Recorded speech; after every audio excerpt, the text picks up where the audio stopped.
In 20 years as a conflict reporter, I've seen some terrible things in war zones all across the world. But I can tell you, in the last 24 hours, I've seen truly some of the worst things ever. From body bags containing the parts of little babies to unedited footage of the massacre that took place on October the 7th. As India Today covers both sides of the Israel versus Hamas war, over the next hour, I'm going to show you just how bad things have gotten here. I advise viewer discretion. Babies in body bags. Decapitated and burnt alive.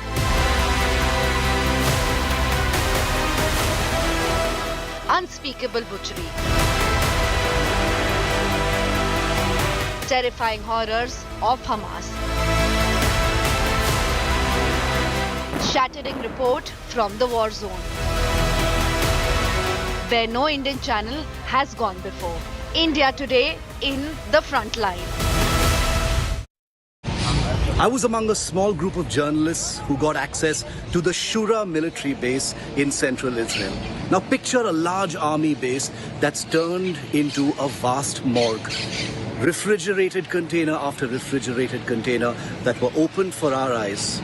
And when they opened, were just bag after bag after bag after bag of remains. Some of those bags were tiny because they contained little infants. Some of those bags were barely larger than little boxes because that was all that was left of the many people who were charred to death, brutalized by Hamas on October the 7th. Take a look at my ground report from the Shura military base.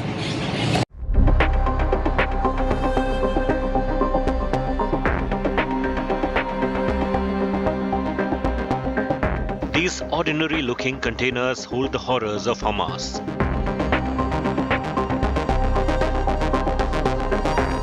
Terrifying proof of the brutality that was unleashed on October 7th. The blue bag that you see right here is the body of a child. Somebody's kid. I don't know what more proof the world needs for the atrocities that happened. This is the Shura military base in central Israel, which has been turned into a makeshift morgue. These are the victims of Hamas carnage. Container upon container holding the remains of hundreds of people who were massacred by the Hamas terrorists on October the 7th. We've just been briefed by dentists, police officers, forensic professionals who say that it's been difficult, and even 18 days after the fact, it's difficult to identify many of these bodies. They believe that with truck after truck bringing in bodies, this is a work that they owe their friends, their loved ones, the relatives of those who are dead, because the basic that they deserve is the beginning of closure. In each one of these containers, there are perhaps tens, hundreds of bodies. Some of them just heads, some of them just ribs, some of them just brains, some of them just dismembered bodies, all simply waiting to be identified, whether by a fingernail or a jawbone. The remnants of October the 7th, all packed in bags, neatly refrigerated in metal containers, because that's what it finally comes down to. Hundreds still remain unidentified. Mothers, children, fathers, family members. They have not yet been identified, and their family members are waiting to hear what has happened to them. Some of them are completely charred. Some of them are dismembered, their bodies mutilated by a terrorist organization who acted not just against Israel, but against humanity. Some of these bags just contain dismembered body parts. There are bags arriving here with body parts. Some only with a brain, some only with ribs, things that are sick, that no human should see. Doctors and forensic experts have been working tirelessly to identify bodies. The smell of death hangs heavy in the air. Point where I want to cry, but I don't know if I can cry because I'm in the middle of a mission and there are families that are counting on our work in order to be able to bury their loved ones. We have seen every type of mutilation and disgrace to bodies that is possible. Heads chopped off of bodies, pre and post-mortem, children and full families burned, grenade thrown into a bomb shelter to just splatter a family all over. I'm sorry for being that graphic, but that's just how it is. And every single time you open a body bag, you have no idea what's going to fall out. A jaw, a tooth, some ligaments, burnt flesh, full families fused together by fire. This is hands down the hardest thing I have ever experienced in my life, and I speak not just for myself but for my colleagues as well, both dentists, both anyone who's involved here in the police, in the military. This is a Holocaust for us. None of us has ever seen, felt, smelt any of this. The number of people, the number of victims of innocent women, children, babies, elderly, the nature of the injuries, of the torture that these people have been through. They have been shot, and they have been axed, and they have been burnt alive, and they have been cut. And this is something that is etched in my mind forever. This is what Israel wants the world to see. Nobody had to explain that terrorists committed 9/11, the Twin Towers in New York. No one had to explain the ISIS attack in Paris and the attacks across the globe. But here we are, here I am, opening trailers with bodies. 784 bodies have been identified so far, so that you understand the amount. And 688 have been transferred for burial. These were people's family members. Parents will not hear their kids' laughter. Children will not get to hug their parents or get a kiss goodnight. Hundreds identified, but several hundreds more still unaccounted for. These two containers that have just been opened here at the Shura military base contain some of the bodies that have been brought here unidentified. Many of them are dismembered, many of them are charred beyond recognition, and a gargantuan effort to identify each and every one of those bodies is currently underway by police, forensic teams, dentists, doctors, and of course the Israeli Defense Forces. There is a humanitarian operation that's on, keeping in touch with each and every family so that they get closure and are able to bury their loved ones. And this is just two containers. There's an entire lineup of containers all through the Shura military base where bodies are kept. We're told that there are hundreds, perhaps 1,000 bodies that are there, many of them of Israeli soldiers as well, most of them of Israeli civilians. There are several bodies of babies as well, we're told, that are in these containers. They've been kept open for a very, very short time, obviously, because they're refrigerated and they need to be preserved for forensic reasons. But here on India Today, we always show you the frontline story. And this is an image that Israel wants the world to see, to remind the world about the barbarity that was perpetrated by Hamas terrorists on innocent people all across this country. Shiv Aroor at the Shura military base in central Israel for India Today. I've just had a chance to see 44 minutes of unedited body cam, CCTV, and other footage of October the 7th. I can tell you it's been one of the most troubling moments in my career because this was footage that had not been touched in any manner. It had been pieced together by the IDF because they believe that the narrative in some ways is against them internationally and that the world needs reminding of what really happened on October the 7th. Many of the images that I saw will probably keep me up at night, and they should for anyone who has a chance to see them. A picture of an infant, bullet-riddled, the wailing of mothers sitting next to her children, two boys watching their father executed right in front of them, wailing, their mother inconsolable when she comes back and sees what has happened. Pictures of families murdered in their cars set on fire, terrifying body cam footage of Hamas terrorists invading homes in kibbutzes across southern Israel, massacring people as they go. Rooms full of bodies, rooms full of people in agony, wounded persons being dragged away into pickup trucks and dragged away as hostages into Gaza. Pictures of particular violence that have been kept in this unedited footage because they tell their own story of the kind of barbarity that Hamas has been responsible for. Images that won't leave anybody's mind also because the faces of those Hamas terrorists were clearly visible in much of this footage. An extended sequence of the Reem music festival where youngsters were partying has been seen for the first time.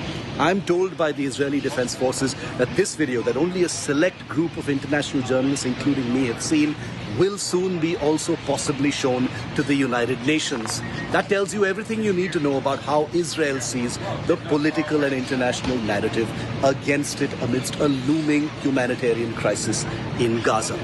The fact remains that as Hamas continues to rearm, recuperate, and continue to defend Gaza, the big question is, will justice be served for those who were seen dying on camera in these 44 minutes? Amidst this video, there was also an audio clip of a young Hamas terrorist picking up a phone of a woman he's just murdered and calling his family back in Gaza to boast loudly and excitedly about what he has done. Watch this report. This was just a tiny fraction of what I saw.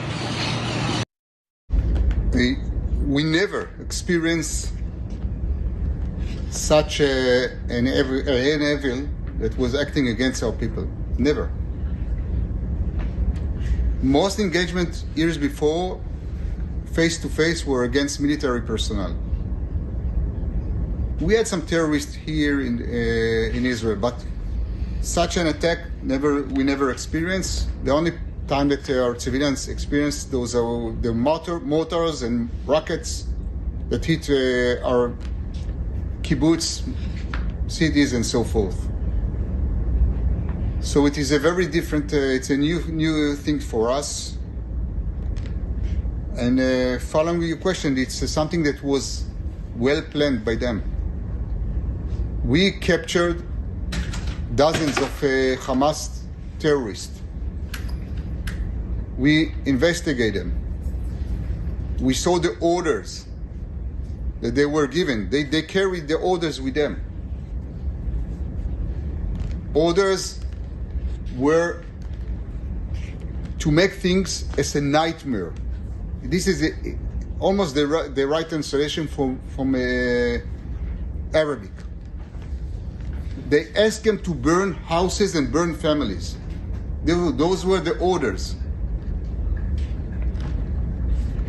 So I can tell you that no one was able to imagine such a thing. You don't think something like this can happen in the 21st century. But they did it. So this is the reason that many people were so shocked, because, before maybe it will be some rockets, but this is something way, way different. So about the two children, I cannot elaborate. This is something that the family asked. I'm sorry. The situation of the two children on the movie, I cannot elaborate too much. Are they alive? I cannot elaborate on it. Okay? Don't take it into a severe scenario, but I have to respect the family's request.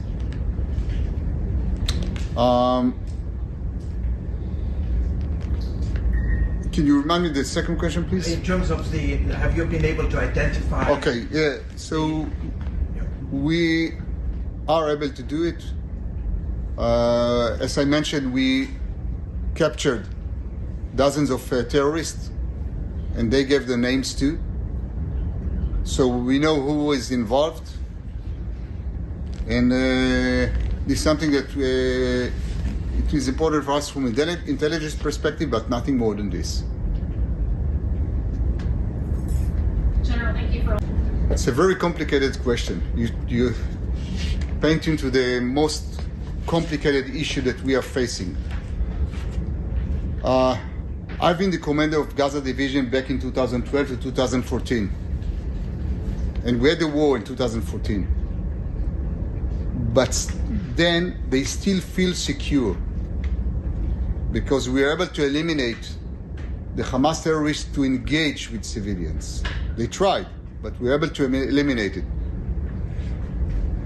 Now I'm in very good relationship with those communities.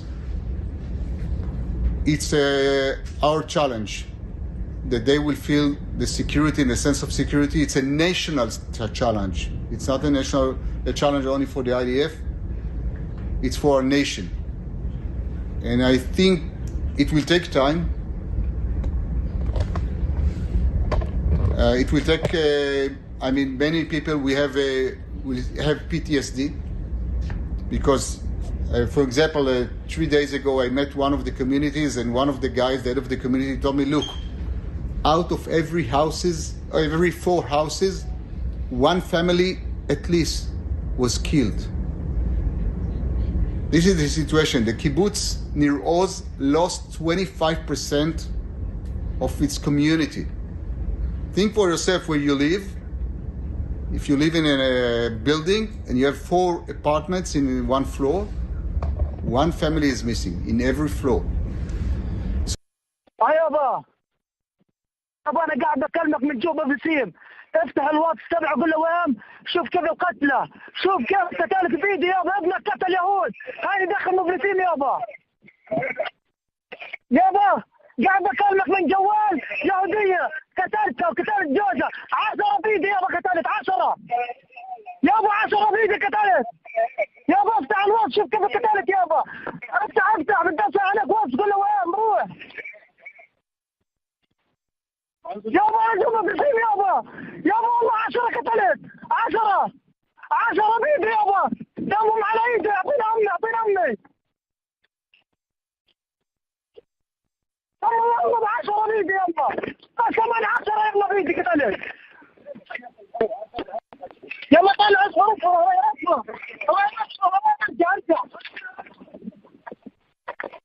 افتح الواتس يابا، بعمل لك تبث مباشر من جوا. افتح يما ابن تفضل يما. اقتلوا يابا، اقتلوا. ايوه نقتل. يابا انا جوا مفلسين عليها، جوا قتلت 10 عليها، 10 بيدي. قاعد اكلمك من جوال يهوديه قتلت 10 والله. انا مفلسين عقبال ما صرت بكاري. انا اول صخره بدات بفضل الله عز وجل. انا اقول لك ارفع راسك يابا، فوق ارفع راسك يابا. جوا على المدينه. افتح الواتس شوف كيف الخطه قتلكم على الفول. افتح الواتس تبعي. ايش مش رجعه اما النصر اما الشهاده. امي ولدتني عشان هذا الدين على مالك على وين ارجع.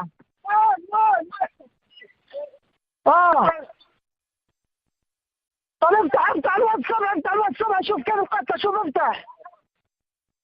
افتح الواتس تبع. افتح الواتس تبع. افتحوا فرج ابويا. فتحت الواتس تبعي. الواتس تبع، الواتس جوالي على 7 على جوالي. وين افتح الواتس؟ افتحي. افتح جوالي على الواتس. افتح شوف القتله كيف قتلتم بيدي. افتح جوالي فرج ابويا. برجع لكم. Rocket attacks have become pretty commonplace here in Israel. After what happened on October the 7th, most people are completely desensitized, and Israelis always have been. They know what they need to do. Once the air raid sirens go off, they've got to stop their cars doing what they're doing and head to the nearest rocket shelter or bunker. That happened to me yesterday as I was traveling through a central Israeli town called Rehovot. Here's my report from there. And once again, as always, in conflict zones, in disturbed areas, you can always depend on the kindness of strangers. Okay, that's a siren alert that you can hear in this city as well. So we're just going to head into a shelter right now.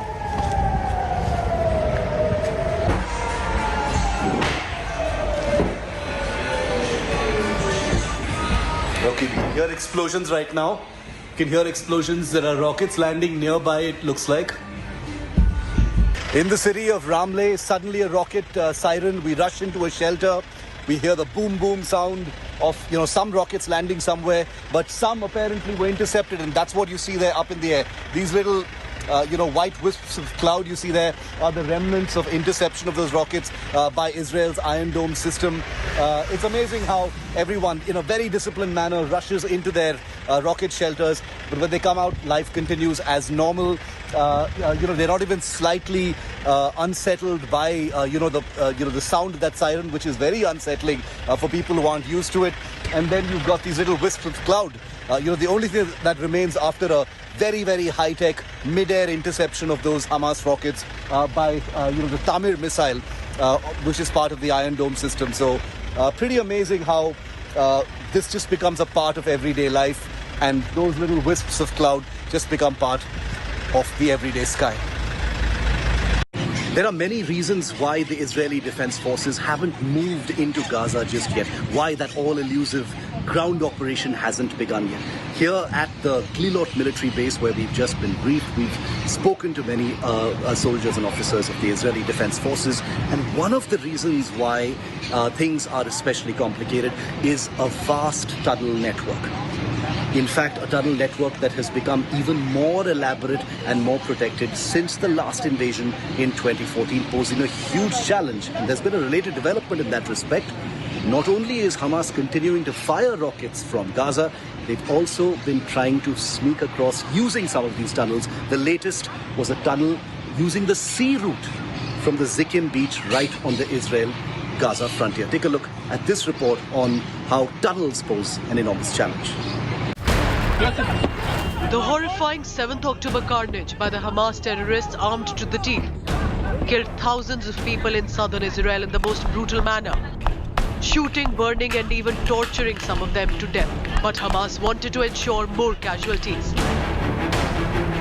Here is how Hamas terror conspiracy of entering Israel via sea was foiled by alert Israeli forces. Soon after the 7th October brutality, Hamas wanted to strike again, this time with a tunnel attack. An attempt was made to enter into Israel through a tunnel built in the sea. But alert Israeli forces destroyed the tunnel and Hamas weapon warehouse along the route. Hamas terrorists are notorious for their tunnel warfare, using them to attack Israel from the most unexpected locations. Hamas terrorists have even revealed how they planned to execute more attacks on the Israeli soil. Terrorist Yahya Sinwar, also known as the Butcher of Gaza, has revealed how they had planned to execute these attacks. Today we have hundreds of kilometers of underground tunnels and hundreds of command and control centers that are above and underground. That's not all. Listen now to how this Hamas butcher also revealed their biggest strength was not their fighters, but these underground tunnels.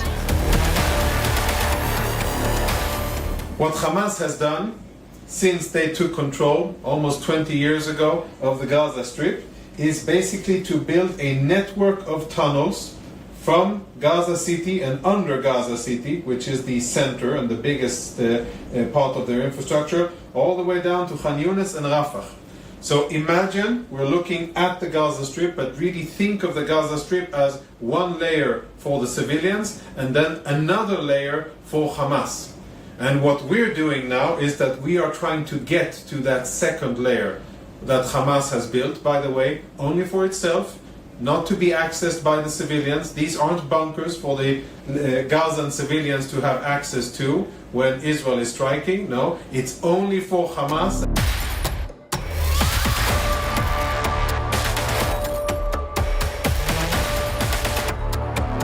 Let's now take you inside one of these secret tunnels of Hamas.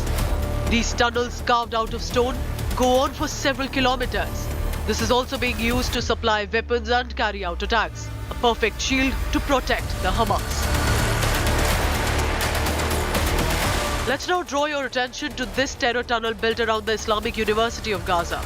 The Israeli military alleges that the door of this tunnel opened at this university. Another picture you see on your screen shows the door of the tunnel next to a school. Hamas has set up a network of tunnels, which means the terrorists first attack and then hide underground in this tunnel built near the school. In another purported video, the Israeli army reaches a mosque. A room in the basement of this mosque is close to a tunnel. It is the same tunnel through which the terrorists entered into the mosque and also hid there to escape attacks by the Israeli forces. Schools, universities, mosques, Hamas terrorists have strategically chosen these locations for their tunnels to ward off any suspicion. It's these tunnels that Israel is now hunting for to break the backbone of Hamas tunnel warfare. Bureau Report, India Today.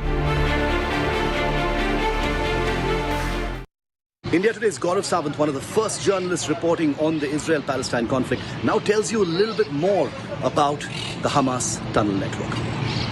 The terror tunnels are actually known as the Gaza Metro because they're underground and a maze of tunnels, the Hamas terror tunnels along the Gaza Strip. Well, if we were to talk about these tunnels, about 500 kilometers long is Israel's assessment. There are 1,300 such tunnels used by terrorists very extensively. Khan Yunis, for example, in the southern part, some of these tunnels have now been destroyed in Israel's air-to-ground bombing, and these tunnels extremely intricate. So one tunnel that was destroyed incidentally was underneath a mosque in Khan Yunis area. Khan Yunis is also one of the main strongholds of Hamas, and this 80-meter long tunnel, look where the mosque is, look where the tunnel opens, and these tunnels were being used to smuggle weapons from one part to the other. Now, if a mosque is targeted, there's an international hue and cry, but underneath the mosques, they've kept bombs and they've kept their explosives. Point one. Point two, again in Khan Yunis, a tunnel under a school at the Gaza Strip. 1,300 such tunnels underneath, some about, about 50 feet to 70 feet, some even 150 feet. They're deep tunnels, concrete fortified tunnels. They have electricity supply, they have lights, they have fans, so they have rooms. So they're not only used, incidentally, these cannot be used by civilians in Gaza according to the Israeli Defense Forces. These tunnels, 1,000 plus of them, 500 kilometers length and breadth of these tunnels, several feet deep, fortified concrete tunnels used exclusively by Hamas terrorists. 1, to hide. 2, as their logistics bases. 3, to move weapons from one place to the other, dodge Israeli defense forces and launch counterattacks or launch attacks into Israel using their rocket launchers. Israel's destroyed 2. Their entire effort from day one of this battle was to destroy the maze of tunnels, and Israel has seen some of these. Remember, Israel has gone inside Gaza Strip twice in the past. They've destroyed some tunnels. Now they want to destroy a lot more before ground forces are committed. A viral image in the headlines today amidst this entire conflict has been a meeting between the leader of the Hezbollah in Beirut, a deputy leader of the Hamas, which was responsible for October the 7th terrorist attack, and a leader of the Palestinian Islamic Jihad. What does this terrorist conclave actually mean? Has it happened before? And what's the significance now, 20 days into this conflict? Here are the full details.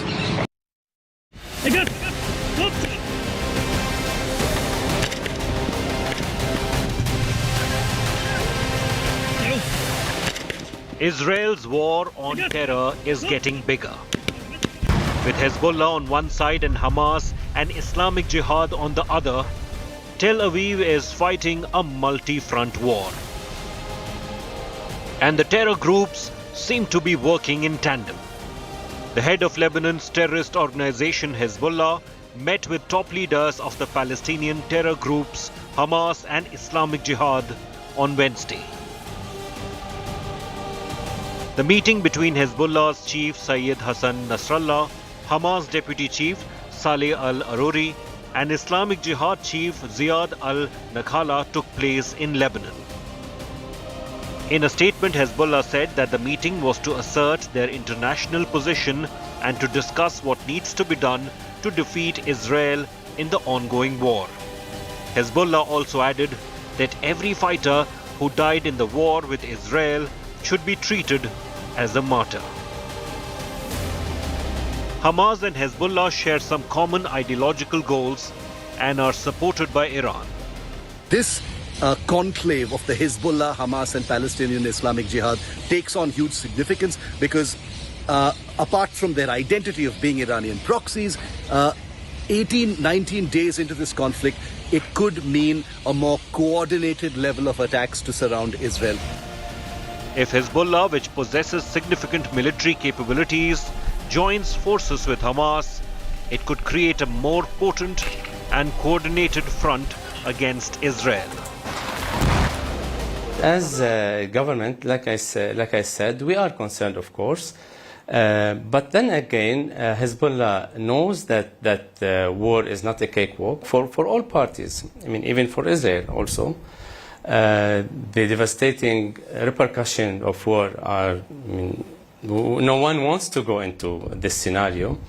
And let's hope that it will not happen. Meanwhile, Turkish President Recep Tayyip Erdogan has defended the Hamas, saying that Hamas is not a terror group, but a patriotic organization. Israel is acting like a terrorist organization and not a state. This will never be appreciated by us. Israel is not defending itself, but committing crimes against humanity. Whole world must act to stop these barbaric acts.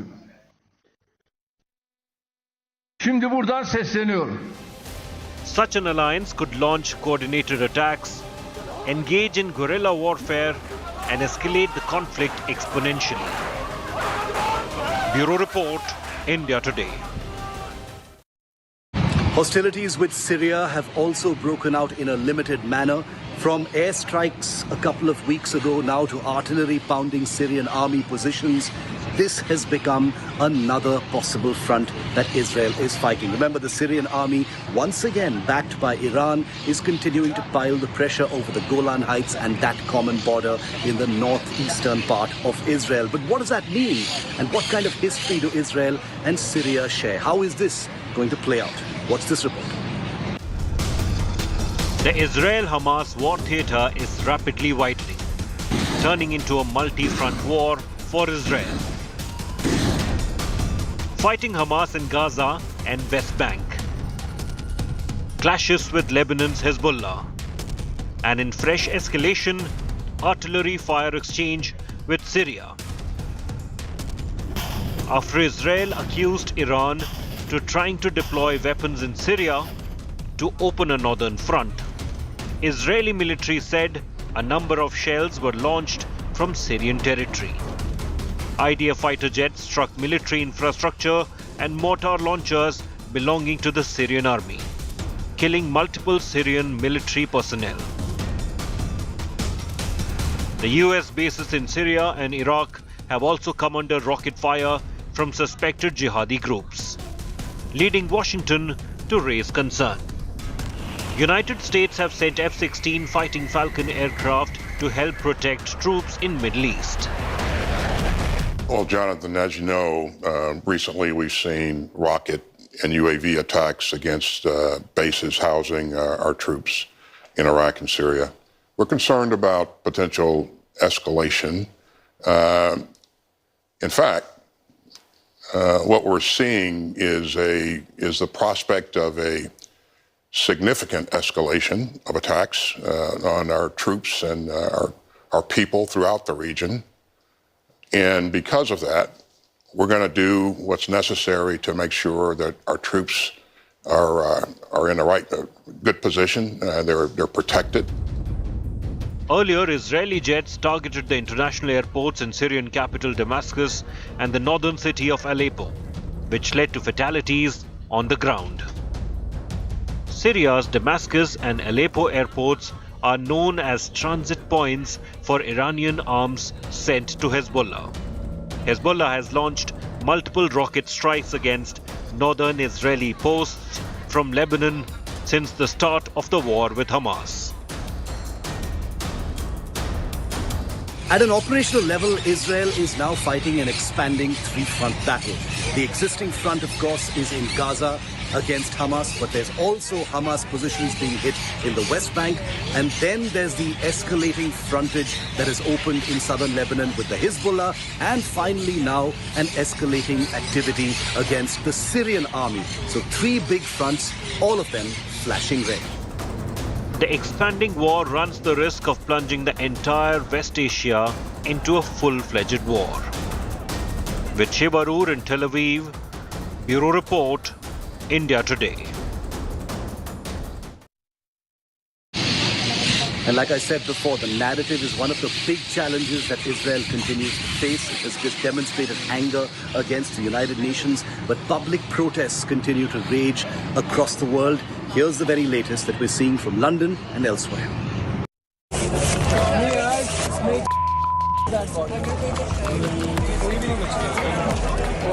On the streets of London, these women were seen removing posters of kidnapped Israeli women and children who are presently in Hamas captivity. I do love humans.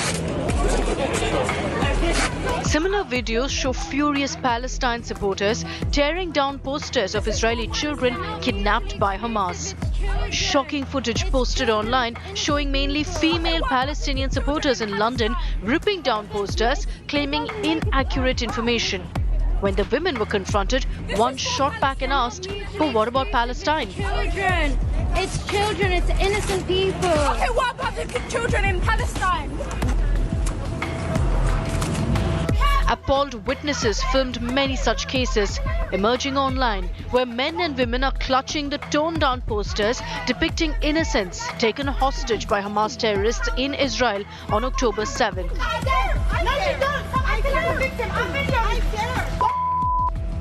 Reports show London has recorded a big spike in anti-Semitic hate crimes amid the Israel-Hamas war as per Scotland Yard data. According to the Metropolitan Police figures, between October 1st and 18th, 218 anti-Semitic offences compared to 15 in the same period last year were reported, a rise of 1,353%. The cops said that they've made some arrests.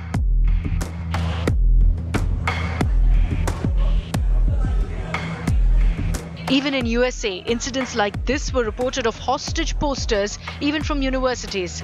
One of the posters being torn down was of 9-month-old baby boy Kafir, whose abduction video went viral on 7th October. In another shocking incident recorded by a college student, two women laugh and show the middle finger to these little kids whose images are projected on a truck in NYC to spread awareness on their kidnapping.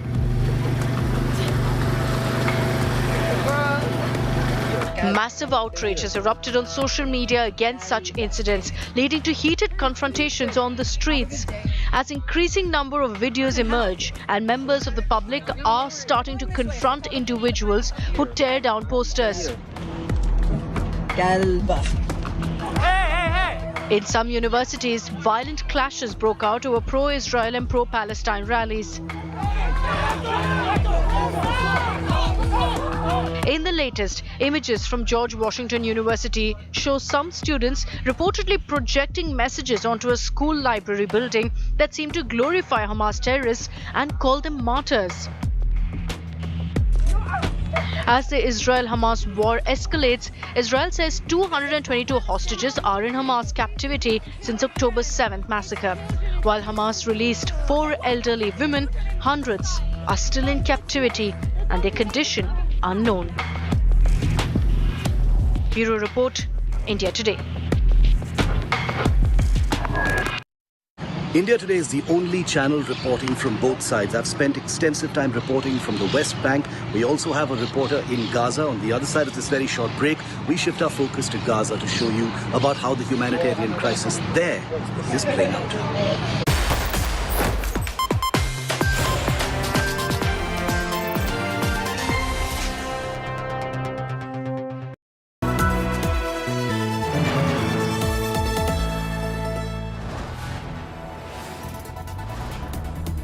You are watching India Today, powered by Finest, Be Sustainable Change, a BNP Group company. From the rumbling Gaza frontline. Israel is not backing off, not even an inch, not even for a minute. To the first broadcast from the West Bank. India Today is reporting from Palestine, from the West Bank, and tension, the situation remains extremely tense. From the exploding Israel-Hezbollah crossfire to the Viper's nest in Lebanon. You can see tracers going. Continuous fire, continuous. We report the Israel-Hamas war firsthand. Israel is regularly bombarding South Lebanon. India's most watched war reporters on India Today.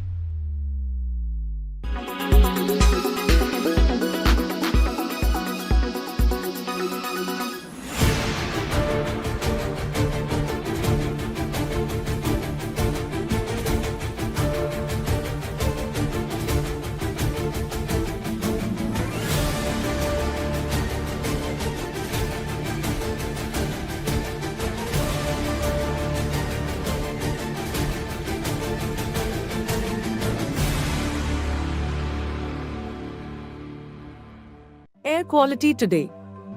In Delhi, 232. In Mumbai, 146. In Kolkata, 60. In Bangalore, 31. In Chennai, 166. In Hyderabad, 63.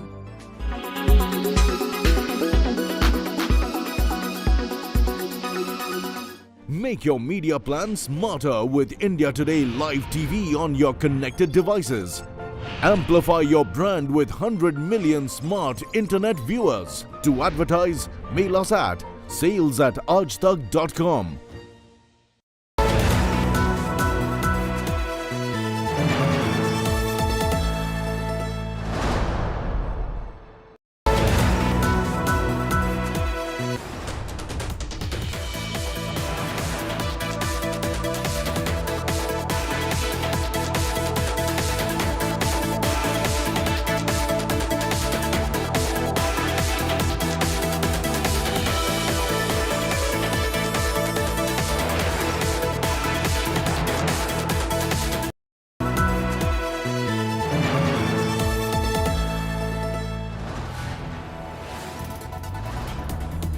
You are watching India Today, powered by Finest, Be Sustainable Change, a BNP Group company.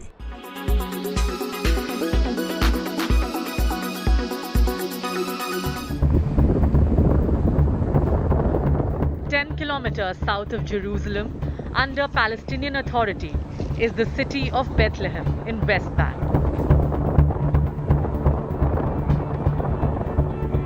The birthplace of Jesus Christ, this is the holiest Christian site in the world. As the Israel-Hamas war escalates, India Today traveled from Tel Aviv to Bethlehem. Since at least the 2nd century AD, people have believed that the place where the Church of the Nativity now stands is where Jesus was born.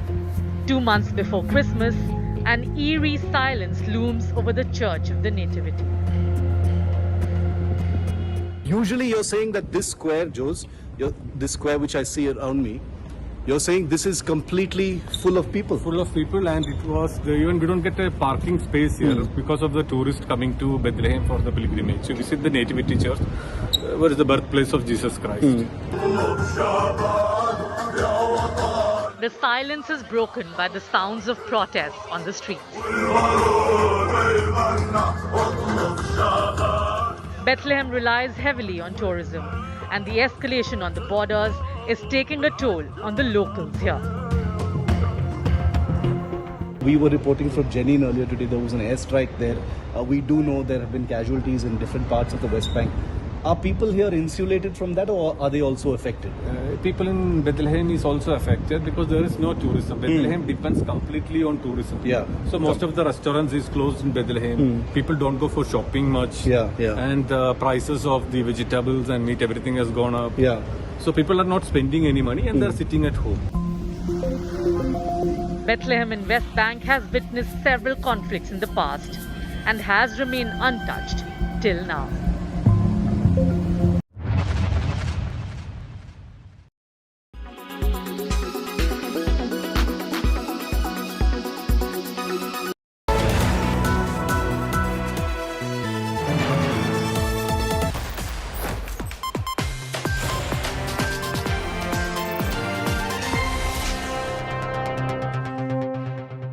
There is no denying the humanitarian crisis in Gaza. With everything that you're seeing, the images, Israel says most things that Hamas says need to be taken with a pinch of salt, from death tolls to destruction figures. But the damage is very real, and medical supplies continues to be a focal point of how the crisis in Gaza is playing out. An SOS message has been sent out by many hospitals on the street. Here's the very latest on that crisis.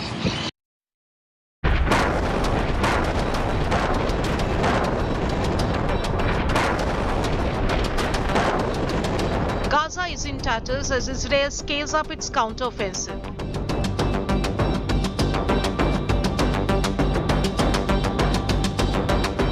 Israel's latest airstrikes in retaliation to Hamas's October 7 terror attack has resulted in massive destruction.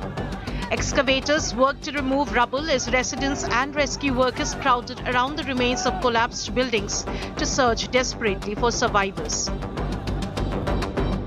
Palestinian authorities say nearly 5,800 people have been killed by Israeli strikes. Israel asserts that it will dismantle Hamas. The IDF army fighters are ready and determined in the field. They are still training to the operation day. We have long fighting ahead of us. We will function through the proper operational setting and according to political instructions. As war continues, hospitals in Gaza are facing massive shortage of fuel necessary for surgeries. Hospitals have appealed for urgent humanitarian help. Hospital need necessary fuel for the generators. Everyone is guilty if they do not supply the hospital with fuel. You are signing a death warrant for the northern Gaza Strip and the patients of Gaza. Meanwhile, families of people taken hostage by Hamas are still living the nightmare. We don't want to see bloodshed on either side. I know the Israeli army, we're not on a revenge mission.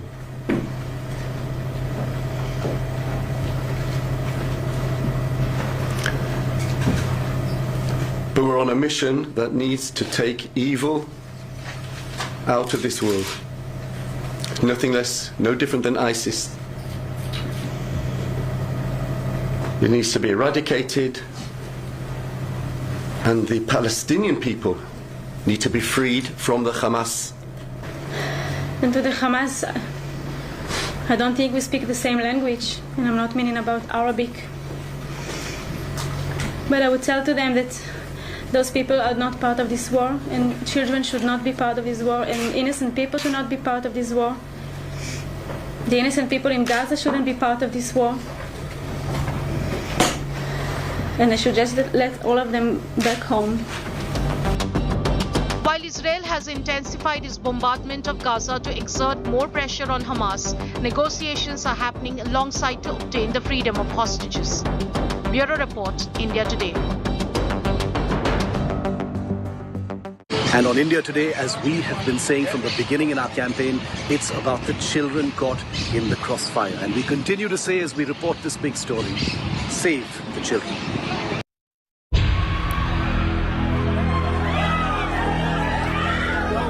Heartbreaking images continue to pour in from Gaza, of houses destroyed, of families broken apart. The children who survived the aerial strikes are considered the lucky ones. But are they really lucky? There are countless stories of children now orphaned with nowhere to go and nobody to care for them. These twins in Gaza, Wateen and Ahmed, had just finished breastfeeding and were put to sleep when an Israeli strike hit their home at around 2 a.m. in Gaza's Khan Yunis on 19th October. Their mother was killed instantly, but the twins survived and have now been separated. Wateen with her aunt being treated for injuries at the hospital, while Ahmed sent to stay with relatives. She was protecting the boy, Ahmed, so he wasn't injured. But the daughter, as you can see, is injured. What did they do to deserve this? Ahmed is at home, and I am sure he feels the absence of his sister. As we say, twins are always connected. He's always crying at home, and she is in the hospital. While 2-month-old Wateen remains in hospital, her brother has been sent far away. It could take years to ensure they live under the same roof again. Born together, but separated by war. After the airstrike, you know, we are the closest people to Wateen, but she doesn't recognize us. Her father plays with her, but she doesn't recognize him. Aside from the pain she is experiencing, a while ago there was an airstrike and she started to scream. There are unfortunately many such incidents of children suffering the consequences of this war. 18-year-old Dima Alamdani and her family were among hundreds of thousands of Gaza residents fleeing the south to avoid the constant onslaught of Israeli airstrikes in the north. With nowhere else to go, family of 17 settled in a temporary shelter in Khan Yunis with hope that they had found temporary sanctuary. But overnight on 17th October, massive bombing at the shelter led to 13 of their relatives, including her parents and siblings, to perish. Alamdani has had to grow up overnight into an adult, having to identify the bodies of her immediate family at a local morgue. I went to look for my mother, my father, and my siblings. At the first, they told me to come see your mother. They didn't show me her face, but I recognized her from what she has on her feet. God bless her soul. I felt heartbroken. It was like a nightmare. They opened my father's coffin and had no signs of injuries, but he died. God bless his soul. I had a 16-year-old sister among the dead, and they wrote my name on her coffin since they thought it was me. Her body didn't have any signs of injuries, but maybe she died from internal injuries. This teenager has no time to mourn. She now has to care for her brother and 2 younger cousins who survived the bombing with her. They showed me my little sister. She's in first grade, and they asked me who is she. At first I did not recognize her due to all the cuts and burns on her face. Then they wrote her name on her coffin. I would have never thought my family would end up like this. I felt heartbroken. It's a nightmare. I can't believe it until now that they are all dead. No one left. These children have lost everything. Their home, their family, and now facing a daunting task of rebuilding their life with nothing and nobody to help. Bureau Report, India Today. Thanks very much for watching this broadcast. This is Shiv Aroor signing off from the Glilot military base in Israel for India Today. Continue to watch all of our war reporting right here from the ground.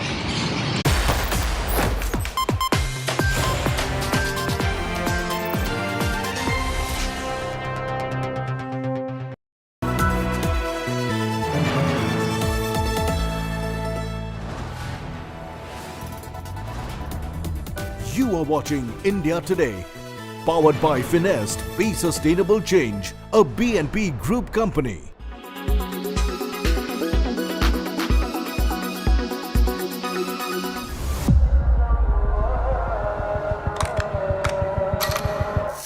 One of Israel's most famous TV shows, often depicting commando-style incursions into the Gaza Strip, are coming true in the real conflict.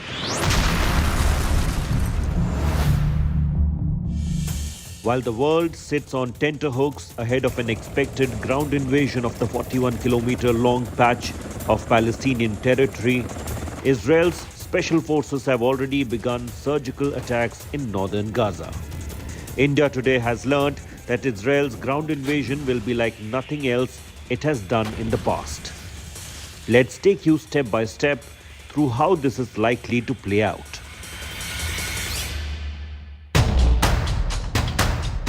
The Israeli Air Force struck 400 separate targets in northern Gaza, claiming to kill several military-style commanders of Hamas. With the Israeli fighters smashing target after target and depleting the ground alertness of the Hamas, the Israeli Special Forces received a brief window to move in. There is reason to believe that these Special Forces men will conduct lightning-fast targeted strikes on Hamas operatives known to be hiding in civilian areas that the Israeli Air Force does not want to risk bombing. But it isn't just the commandos in action. Israel's formidable armored strength, a vast fleet of Merkava tanks and infantry vehicles also have their engines on, making tracks at Gaza's doorstep.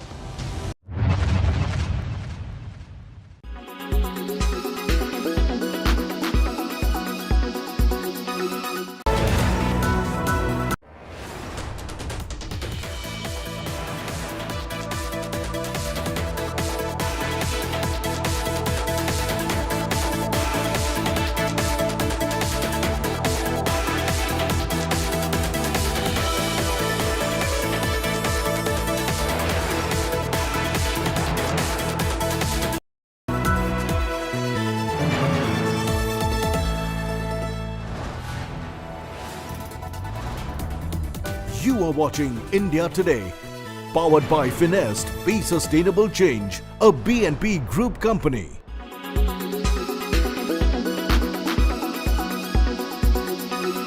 Israeli Defense Forces have mounted a limited ground invasion into the Gaza Strip. עשרות נקודות שבהם אנחנו מבינים שמתכנסים. There is a sortie which is attacking dozens of points where, to understanding, the terrorists are assembling. The terrorists are getting organized in anticipation of the next stages of the war. And our role is to reduce these threats. Therefore, we are exploiting all of the time available to us to improve our readiness and our ability to carry out the ground maneuver in the best possible way. הפשיטות האלה הן פשיטות שהורגות חוליות מחבלים. Hamas, which carried out the October 7th terror attack on Israel, has also confirmed ground operation by the IDF. According to Israeli forces, raids by tank and infantry forces were done to kill squads of terrorists who were preparing for the next stage in the war. אני מדגיש, כל אספקה אחרת During the night, there were raids by tank and infantry forces. These raids are raids that kill squads of terrorists who are preparing for the next stage in the war. These are raids that go deep, to the contact line. These raids also locate and search for anything we can get in terms of intelligence on the missing and the hostages. חללי צה"ל ו-222 חטופים. Israeli forces have claimed that their air strikes focused on sites where Palestinian militants were assembling to attack any wider Israeli invasion. The Israeli army has also organized raids to search for those who have been abducted and are being kept as hostages.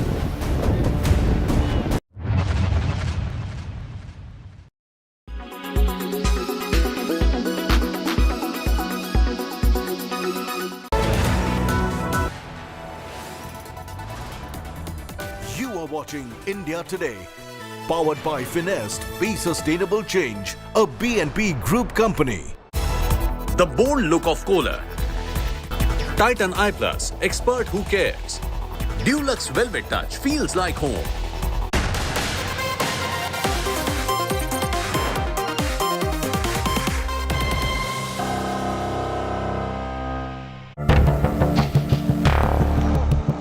Mega health SOS in the national capital. Pollution source, Delhiites breathe toxic air. It's another year of an air emergency. Pollution peaks and dengue cases also on rise. Dengue plus pollution equals a deadly blow to Delhi. It's the same story every year. Is the AAP government asleep at the wheel? Delhi Health SOS. Good evening. You're watching 6 p.m. Prime here on India Today. I'm Akshita Nandagopal. We're broadcasting this broadcast from Delhi. And the national capital once again has the same crisis that it has every year this time.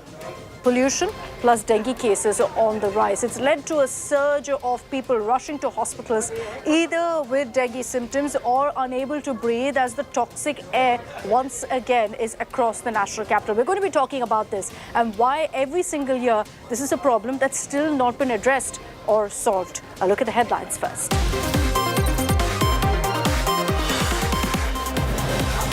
An India Today world exclusive on the Israel military base turned morgue. Bodies lie decapitated and burnt. Children's bodies remain unclaimed. Bodies that are there, many of them of Israeli soldiers as well, most of them of Israeli civilians. There are several bodies of babies as well, we're told, that are in these containers. Hamas horror atrocities unraveled. Chilling audio clip of Hamas terrorists released by Israel at the United Nations. Terrorists heard boasting of the Israel massacre.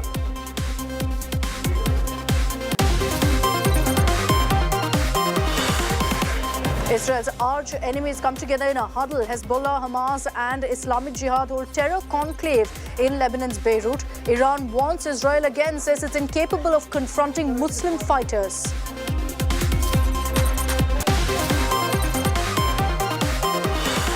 NCERT panel's recommendation to change India to Bharat in school textbooks sparks row. India allies Congress and AAP hit out, claim BJP is distorting history for political gain.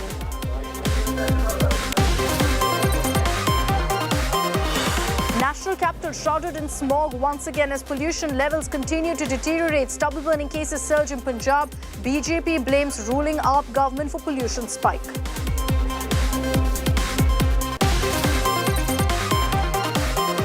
Congress and BJP lock horns over Kanyan Pujan in poll-bound Madhya Pradesh. Digvijay Singh calls Madhya Pradesh Chief Minister's Pujan as drama. Shivraj hits back, says Congress is disrespecting women again.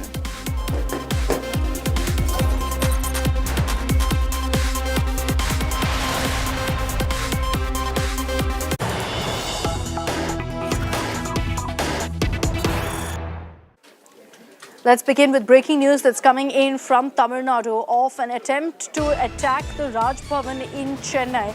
An accused man was seen, in fact, hurling petrol bombs at the Tamil Nadu Raj Bhavan. He's been taken into custody. He's been identified as a history sheeter who reportedly had a role also in hurling petrol bombs at the BJP office in Chennai earlier.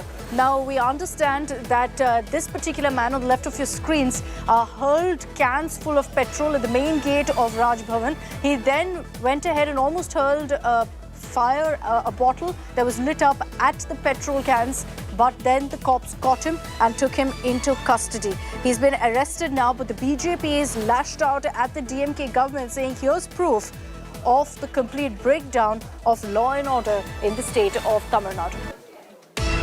Pramod Madhav is joining us live now from outside Raj Bhavan in Chennai. Pramod, can you tell us exactly what happened there?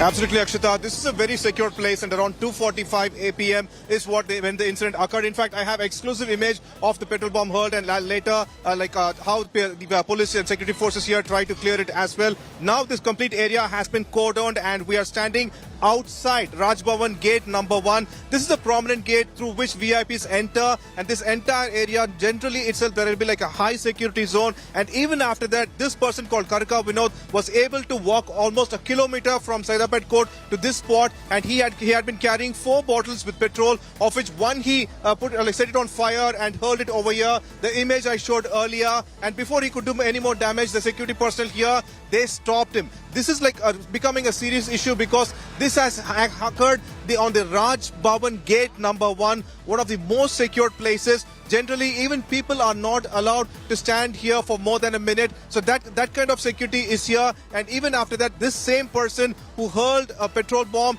at BJP office in Chennai almost 3 years ago and was in prison for that. We've been told that he got released 3 days earlier and he has done that. Now police are investigating, where we are coming to know that he's giving a kind of like excuses that police are also not ready to accept, that he did it for these are allegations that through sources we've come to know that he claims that he wanted prisoners who have in prison for more than 10 years to be released, and such things he's been saying over there. But police are trying to find out exactly where he got the petrol. Did he act on his own, or were there someone else behind him? So all these are being investigated, Akshita. Okay, Pramod, where you're standing at the Raj Bhavan, I see now that security has been beefed up, completely barricaded off. The media is not being allowed close to the front gates. But what's the point now? This was a serious security lapse. Pramod telling us that the accused here was the same man who had hurled petrol bombs at the BJP office in Chennai, was released just 3 days ago and has already committed a similar crime once again. And he claims his motive was because he wanted to fight for the release of convicts who've been in jail for many years. But obviously that's something that needs to be investigated. Why did he target Raj Bhavan? Why was he targeting the Tamil Nadu governor's residence, considering earlier he had targeted the BJP? Is this someone who is targeting the DMK baiters? We will in fact track this story for more and the investigation as it progresses. Pramod, thanks very much for joining us with those details.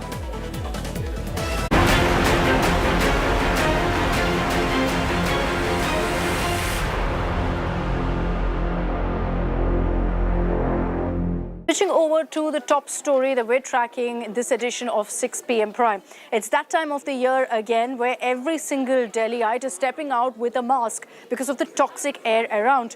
And it's only going to get worse. Diwali is yet to hit. At that point, experts have said that you're going to see air pollution peak. There are many who are already reporting symptoms of having breathing difficulties, of allergies, etc. And unfortunately, every single year, we also see a lot of promises about how it's going to be addressed, how farm fires will come down, and how Delhi is not going to be suffering with this same smog all over again. That promise has once again completely fallen flat because yet again pollution levels are hitting new heights.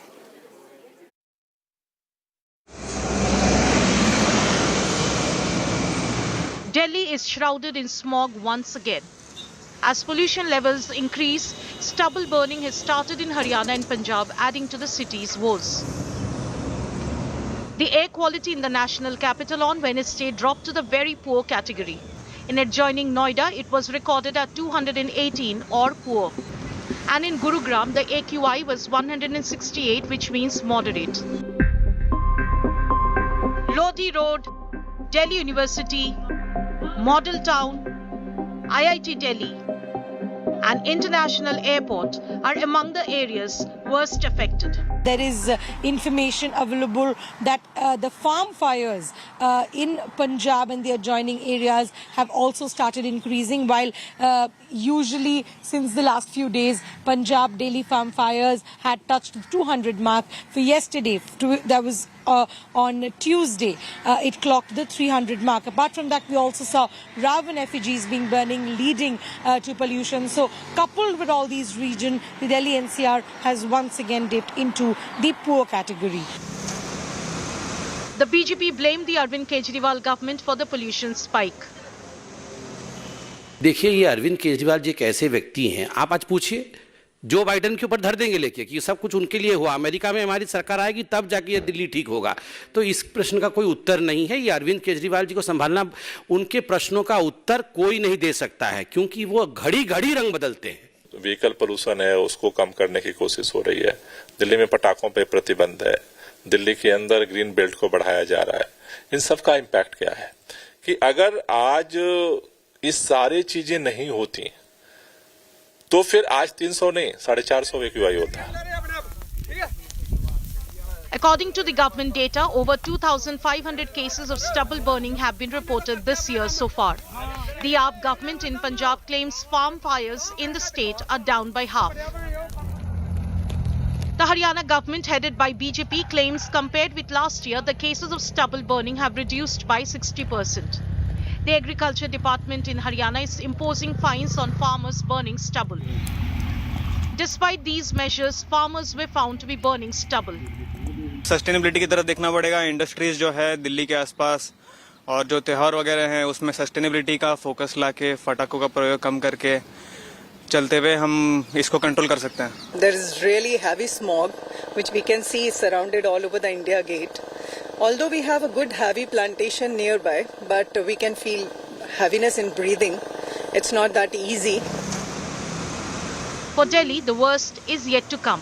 Experts say farm fires are likely to peak between October 27 and November 15, around the time the city celebrates Diwali. Vishriya Chatterjee, Bureau Report, India Today. So why are we seeing pollution levels rise right now? Is it only because of farm fires from Punjab? Let's decode for you exactly what we're seeing right now in the neighboring parts of the national capital that's led to Delhi looking like this right now. So in the last few days, and I'm starting from October 16th because then pollution levels weren't as bad. And you see that also in the map here where the farm fires largely aren't really there in Punjab. There are a few in Haryana. What's important to highlight here, and let me just show you this on the map here, that there are a few farm fires here in the national capital as well. But largely, it's not in fact very high, which is why October 16th, 17th, you didn't see many farm fires. Let's take this forward as well to the next few days and closer to today. Look at this particular map. This particular area shows you how much of stubble burning continues. And what we also want to highlight here is that it isn't just Punjab, it's also Haryana. So amid the political blame game, it's important to put the focus on this as well. And with each passing day, you see more and more of these circles here that highlight the farm fires. In Punjab, the numbers increase, but in Haryana and along the border here is where you see the maximum number of farm fires really taking place. It spreads out more as the days go by. But remember that as these farm fires take place, all of the smog moves here towards the national capital and then stays stagnant due to environmental conditions as well. So this is what it looks like right now in neighboring parts of Delhi. And with every passing day, the numbers are only increasing. There are questions about whether it's being checked at all by the administration, by the government. Because you can see here that along Haryana, Punjab, particularly this area, you see a lot of farm fires taking place. But even as we show you that in both Punjab and Haryana, stubble burning is continuing clearly unabated. Let's get you a reaction now from the Punjab government.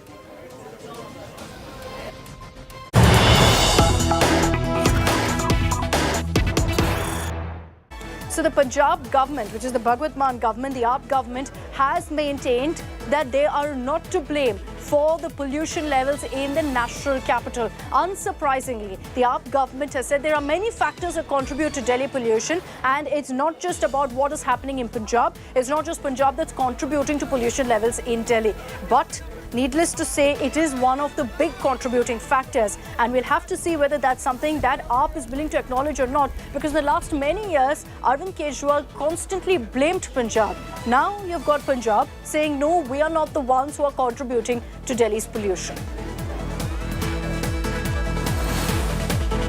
There's been a sharp decline as far as Punjab stubble burning or fires are concerned. Then why is it that Delhi continues to be so polluted? And, you know, why fingers are always pointed towards Punjab? Let's say as a scientist or as a playing my role in the environment, so I can easily understand. So Delhi itself already is having a lot of different sources of pollution which are already existing there. As a matter of any urban city or densely populated city, you can understand when there is a more population per unit area, what will happen? All kind of requirements will increase, all kinds of vehicle will increase, all kind of energy requirement will be there. I want to now bring in Kamaljeet Sandhu on this broadcast, who's been getting us a number of ground reports on the farm fire reality in parts of Punjab and in Haryana. Kamaljeet, we just showed a graphic to our viewers which showed how in parts of Punjab and largely in Haryana, you've still got stubble burning taking place. What's the situation where you are? You're reporting right now from Patiala. Is there some attempt to control farm fires, or is it continuing completely unchecked? Well, we are in Bhateri Kala village. This is in Patiala. and behind me are those lush fields. We'll just try and zoom in to you. But clearly, as far as Bhagwant Mann government is concerned, that's a big challenge because now only 35 to 40% of the fields have been harvested. What is left is 60%, and this is going to be a test of fire for the Bhagwant Mann government. But let's just get to the farmers and find out as to what the real problem is. आप लोगों से बात करना चाहते हैं, हमारे साथ अवतार सिंह जी हैं इस वक्त. ये बताइए कि जब बात आती है स्टबल बर्निंग की, पराली की, आप लोग जलाते क्यों हैं? जलाने की क्या मींस इतना क्यों है? क्योंकि पोल्यूशन तो बहुत ज्यादा होता है. ਪਰਾਲੀ ਮੈਡਮ ਜੀ ਇਸ ਤਰ੍ਹਾਂ ਜਲਾਤੇ ਆ, ਸਾਡੇ ਕੋਲ ਮਸ਼ੀਨਰੀ ਦੀ ਬਹੁਤ ਕਮੀ ਆ. ਮਸ਼ੀਨਰੀ ਸਰਕਾਰ ਜੋ ਕਹਿੰਦੀ ਆ ਵੀ ਅਸੀਂ ਇੰਨੀ ਮਸ਼ੀਨਰੀ ਦੇਂਗੇ, ਸਾਡੇ ਏਰੀਆ ਵਿੱਚ ਮਸ਼ੀਨਰੀ ਨਹੀਂ ਦਿੱਤੀ ਸਰਕਾਰ ਨੇ. ਸਾਨੂੰ ਕਿਸੇ ਤਰ੍ਹਾਂ ਦਾ ਕੋਈ ਉਹ ਨਹੀਂ ਮਿਲਿਆ. ਸਾਨੂੰ ਪਰਾਲੀ ਸਾੜਨੀ ਪੈ ਰਹੀ ਆ ਮਜਬੂਰੀ ਕਾਰਨ ਅਸੀਂ ਪਰਾਲੀ ਸਾੜ ਰਹੇ ਹਾਂ ਜੀ. ਸਾਨੂੰ ਹੋਰ ਕੋਈ ਉਹ ਨਹੀਂ ਹੈਗਾ. This is a desperate measure as been mentioned by जंग सिंह हमारे साथ हैं भारतीय किसान यूनियन. आपने कहा कि कॉम्पनसेशन मिले या मशीनरी मिले, कुछ ना कुछ किसान को मिलना चाहिए, तब जाके ये कुछ रुकेगा. ਸਾਨੂੰ ਜੀ ਜਦੋਂ ਨਾ ਅਸੀਂ ਮਤਲਬ ਪਰਾਲੀ ਆਪਣੀ ਜੀਰੀ ਵੱਢਦੇ ਆ ਨਾ, ਜੀਰੀ ਵੱਢ ਕੇ ਅਸੀਂ ਉਹਨਾਂ ਨੂੰ ਫੋਨ ਕਰਦੇ ਆ. ਜੇ ਤਾਂ ਸਾਡੇ ਕੋਲ ਮਸ਼ੀਨ ਲੈ ਕੇ ਪਹੁੰਚਣਗੇ ਅਸੀਂ ਬਿਲਕੁਲ ਅੱਗ ਨਹੀਂ ਲਾਉਂਦੇ ਹੈਗੇ.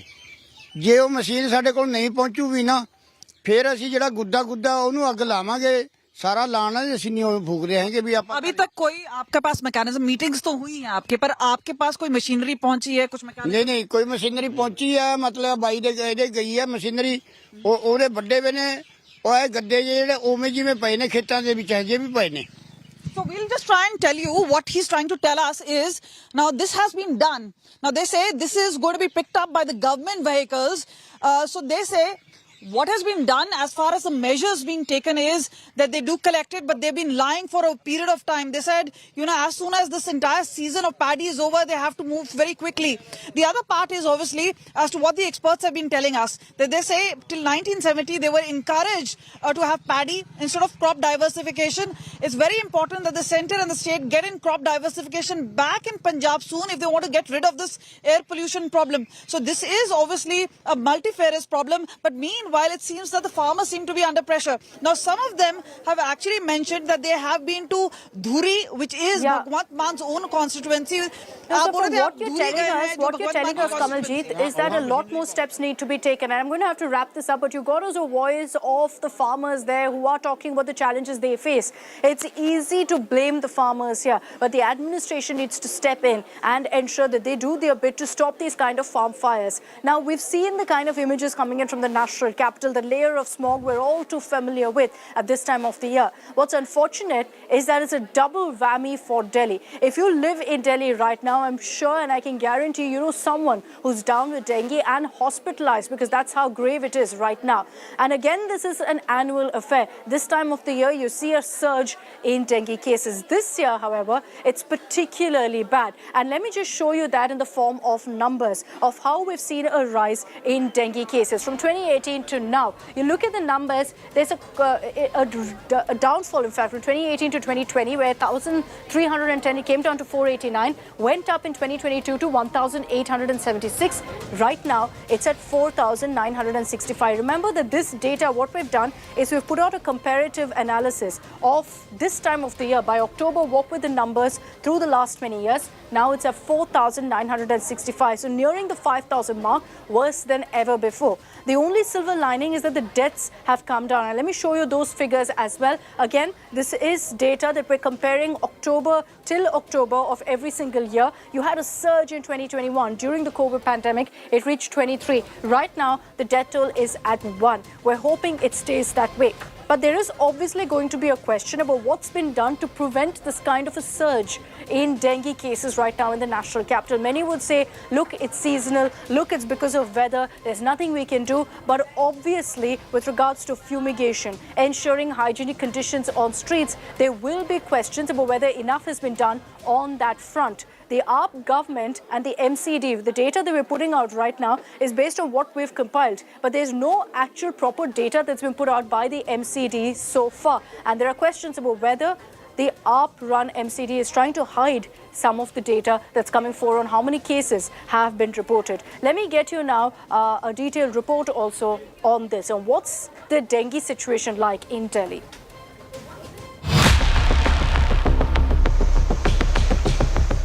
Almost 5,000 cases of dengue in Delhi this year. The data is up until the 21st of October. In Delhi, in fact, the highest number of dengue cases is usually reported in 2 months, October and November. A sudden dip is seen in December.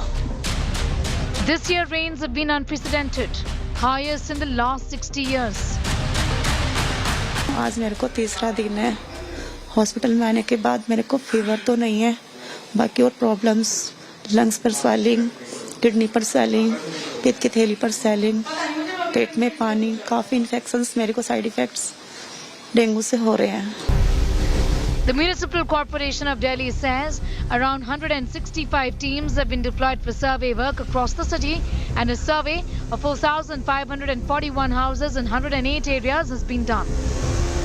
Particularly this year, the rain was prolonged, so we have more cases this year, and we have right now 15 patients admitted in our hospital, and we have seen that this time the Den2 virus was seen. And we have the sufficient stock of platelets, but luckily this time the deaths are less. Since January 1st, a total of 4,965 dengue cases have been seen in Delhi. In the last 1 week alone, at least 525 cases were seen. Last year, during the same season, the number of cases stood at 4,470. In 2021, at 9,613.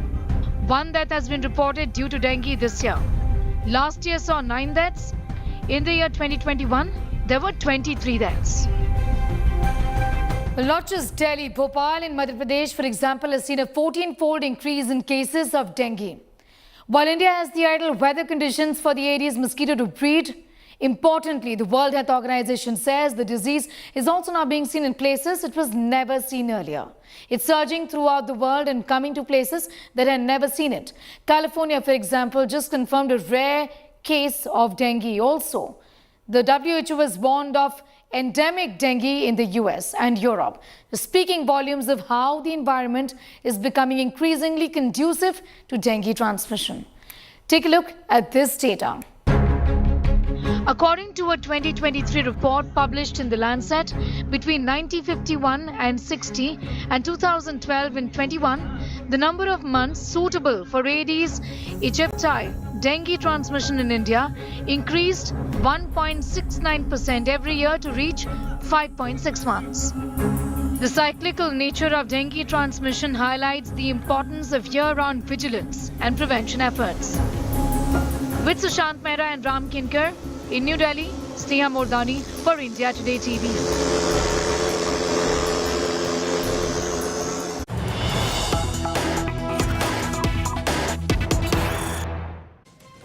And it's not just Delhi, unfortunately. In Uttar Pradesh also, we're seeing an unprecedented surge in dengue cases. 16,000 cases that have been reported in Uttar Pradesh. And largely it's cities like Lucknow where we're seeing a surge in cases that's led to this figure of 16,000 plus. Unfortunately, it doesn't look like any state government, any administration or authority has been able to curb the rise in dengue cases during the season post the monsoon. And we're seeing these kind of numbers coming in from different parts of the country, whether it's Uttar Pradesh, whether it's Madhya Pradesh, or here in the national capital as well. So this is something that we will continue to track here on India Today and ask questions of the authorities or whether enough was done to safeguard people and ensure this kind of a health crisis didn't really play out, particularly here in Delhi, where it's pollution coupled with this dengue crisis. That's all we have time for in this edition of 6 p.m. Prime. Thanks very much for tuning in.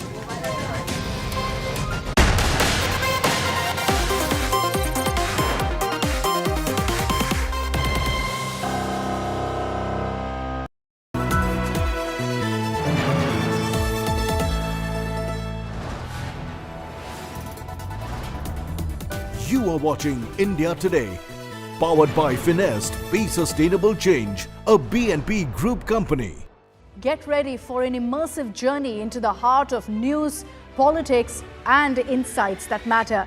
Join India Today now on WhatsApp with the #1 election team as we gear up for the upcoming assembly elections. Scan the QR code now. Join India Today now on WhatsApp Follow these steps. Open WhatsApp on your phone. Check for a new updates tab. Select Find Channel and type India Today. After finding the channel, tap the Follow button.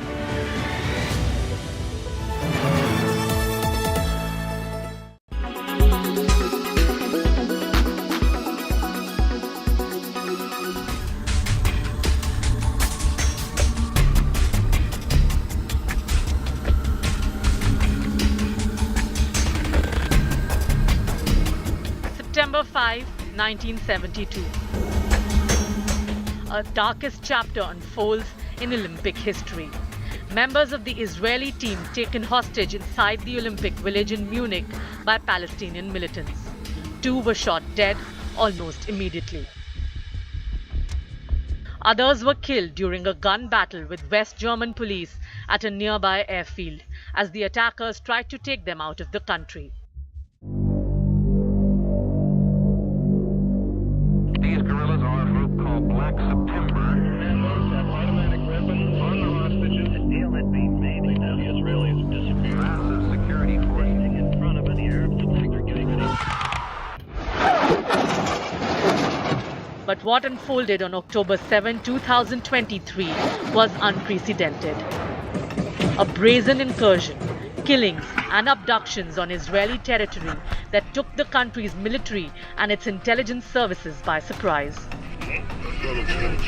With Hamas claiming to be holding anywhere between 200 to 250 hostages in the Gaza Strip, densely populated and cramped, the trademark Israeli revenge would be better if served cold, and with a strategy that prevents the humanitarian crisis in the tiny enclave from compounding.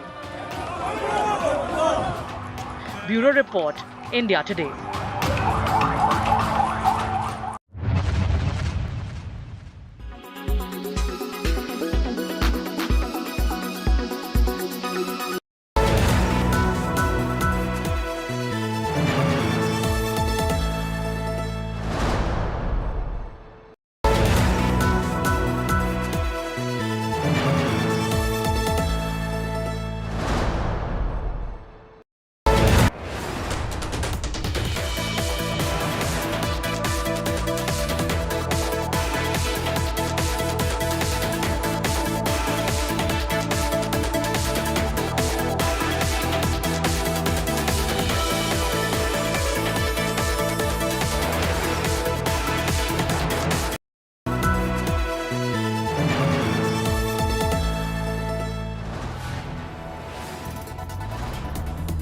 You are watching India Today, powered by Finest Be Sustainable Change, a BNP Group company.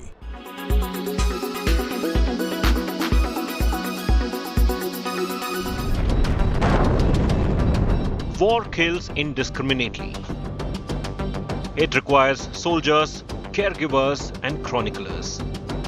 Women of Israel and Palestine are conflict veterans.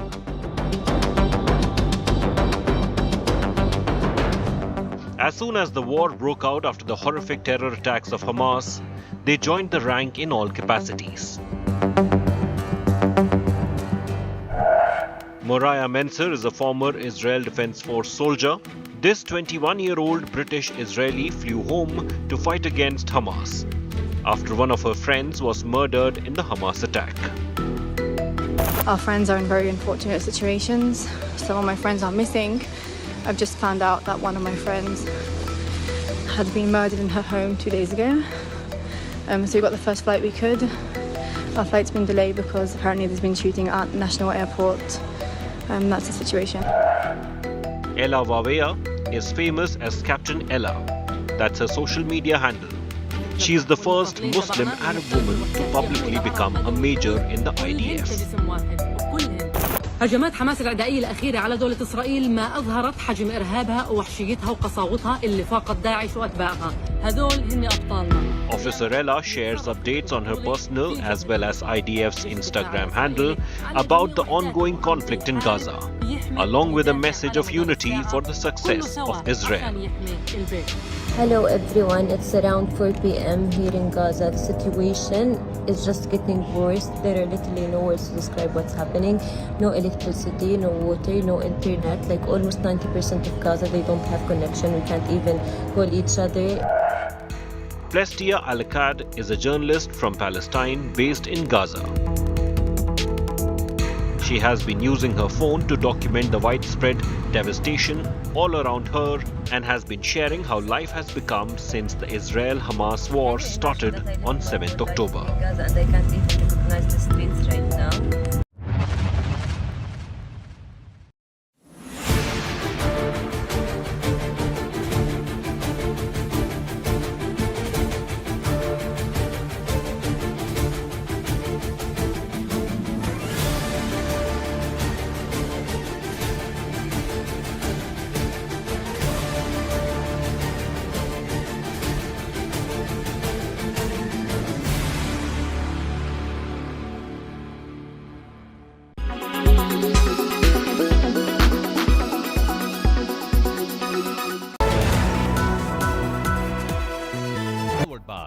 आपके भरोसे के लिए max life insurance.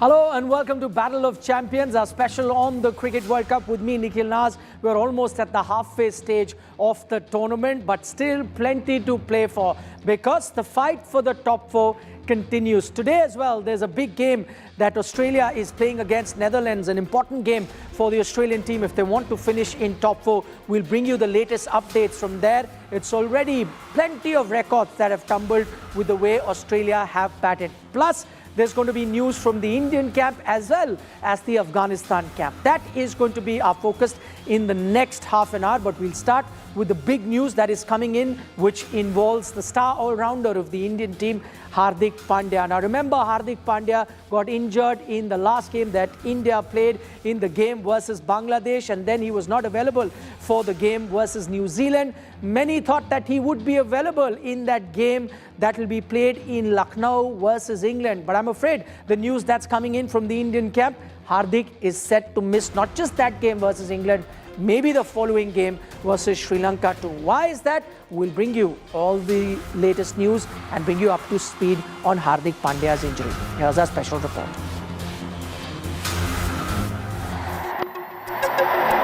A moment that made the entire nation anxious. Yeah, the two batters from Bangladesh have realized that at the start... Hardik Pandya twisting his ankle in the World Cup match against Bangladesh in Pune on October the 19th and being helped out of the field. He is a man definitely that's used the short ball well. Immediately after the injury, Hardik was rushed to a Pune hospital for assessment and did not take any further part in the match.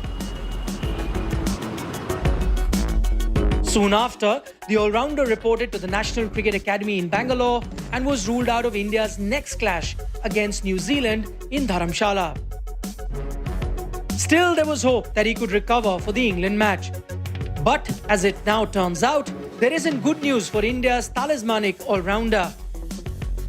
Pandya is likely to miss the next two World Cup games on October the 28th against England in Lucknow and November the 2nd against Sri Lanka in Mumbai. According to reports, Pandya has had a bad sprain, but luckily it's not a fracture. Looking at the nature of the injury, the BCCI medical team does not want to take any chances. In pain and discomfort. A BCCI source told Press Trust of India, Hardik is likely to miss the next 2 or 3 matches because the team wants him fully fit for the knockout stage. India are on top of the table and in a good position to reach the World Cup semi-finals. This could be the key reason for Pandya not being rushed back. Hardik will start bowling only towards the weekend. Right now, important thing is to give him time to recover, the BCCI source added. With Pandya out for the next 2 games, it will be interesting to see India's team composition going forward. Berserk because the birthday boy has struck. It's quick on to him. If the Lucknow wicket assess spinners, India could bring in R. Ashwin. If Ashwin comes in, This time Hardik Pandya. then India might have to drop Mohammad Siraj and retain Mohammad Shami to start with 5 wickets in Dharamsala. If the pitch is flat, then India will be tempted to play the same 11 that they fielded against New Zealand in Dharamshala. Hardik's injury has amplified the importance of an all-rounder to maintain India's balance. Touch it. Last 100 yards of Sanjay Manjrekhar's run. With him now missing for a substantial amount of time, it will be a test of India's bench strength and composition. All eyes will now be on whether he can return for India's big game against South Africa on November the 5th in Kolkata. At the moment, it seems touch and go. Sports Bureau, India Today. The next ball, he's been strapped around, given the attention, but Okay, so that's going to be a big blow for the Indian team. No Hardik Pandya, at least for the next couple of games. We still don't know whether he'll be available for that 3rd game that will be played versus South Africa in Kolkata. Now, what does the Indian team do in a scenario like this? As we tried to explore in that story as well, do you go in with a spinner in Ashwin in Lucknow or retain the 3 fast bowlers that we saw in Dharamsala? We asked the same question to our 2 cricket analysts in Suresh Raina and Robin Uthappa. And this is what they had to say about Mohammad Shami keeping his place in the 11. Shami brings a lot of quality. He brings the wickets. He brings a lot of dot balls. He brings a lot of Yorkers. I think have you seen, like, one point of time, New Zealand was about to score 310.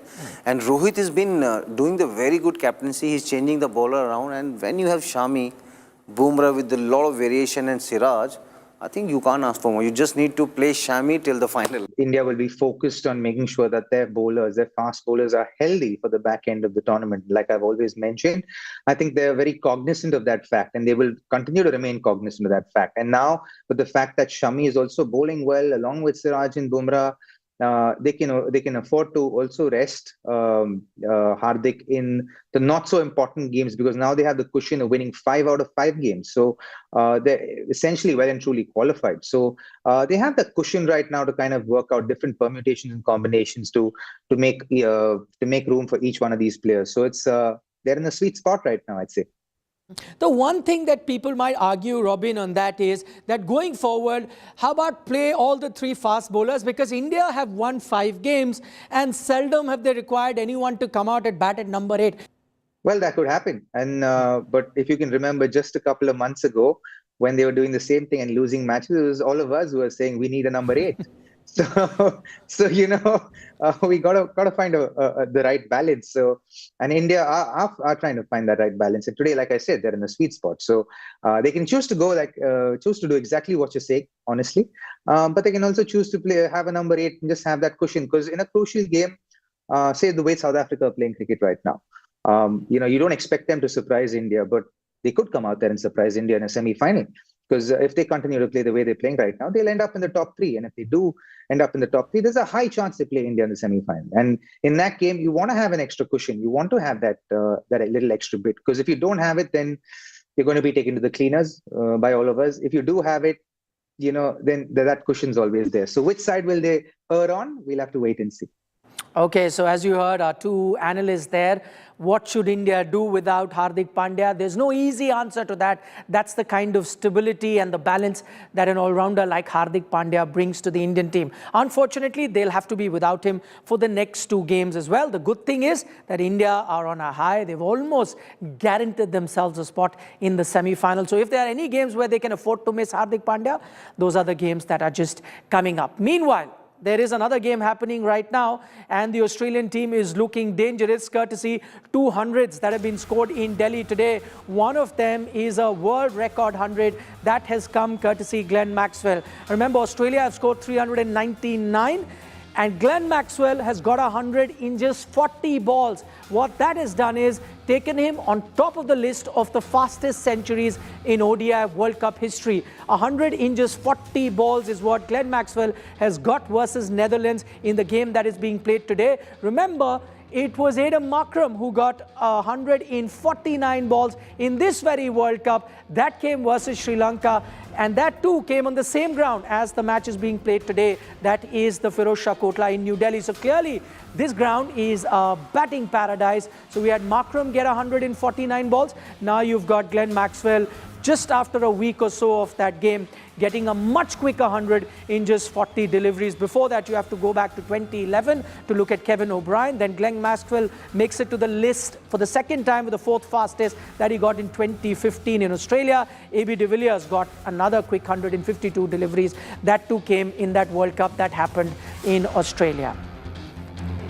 Okay, so we've spoken about the man who's got the fastest 100 in that game, but you'd love to know how the innings actually panned out for Australia. There were 2 centurions on the day. First one you're watching on your screen right now, and that is David Warner. He lost his opening partner very quickly in Mitchell Marsh, but he continued with those big hits that you see, getting 104 in just 93 deliveries.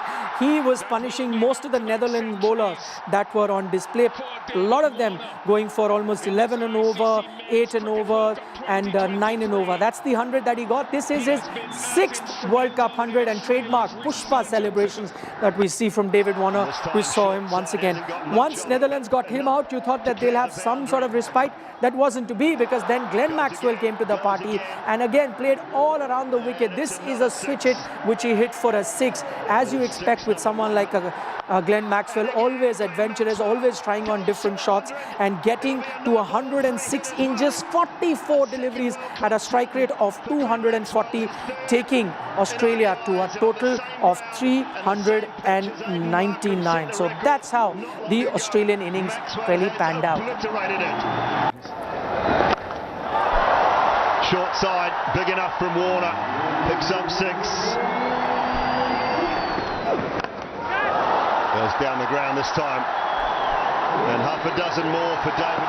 Okay, so that's the game that's happening in the World Cup right now, but some more important information coming in from the BCCI, and that's pertaining to the Indian women's team. Amol Mazumdar, the former Mumbai captain, has been appointed as the coach of the Indian women's team. The BCCI Advisory Committee, comprising of Sulakshana Nayak, Ashok Malhotra and Jatin Paranjpe, have finalized Amol Mazumdar's name. Remember, he was a stalwart of Mumbai cricket, captained the Mumbai Ranji team for a very long time. Many thought should have gotten a chance to play for India, but unfortunately got tons of runs in domestic cricket, could never get a chance to don the India jersey. But will now be coaching the women's team. He's also reacted on this news where he said that I'm deeply honored and privileged to be appointed as the head coach of the Indian women's team. He'd like to thank the BCCI. He says this is a huge responsibility and he's looking forward to working closely with talented players and providing them with right preparation and guidance to excel.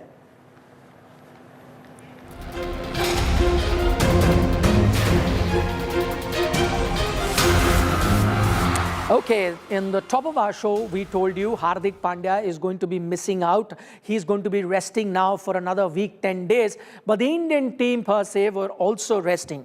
After winning 5 games out of 5, the final one coming in Dharamshala, the Indian team decided to stay for another couple of days in Dharamshala because there was a 1-week gap between that last game and their next game that is to be played in Lucknow. So in that extra 2 days that they got in Dharamshala, they got down to a bit of trekking. These are some exclusive visuals that you can see on India Today.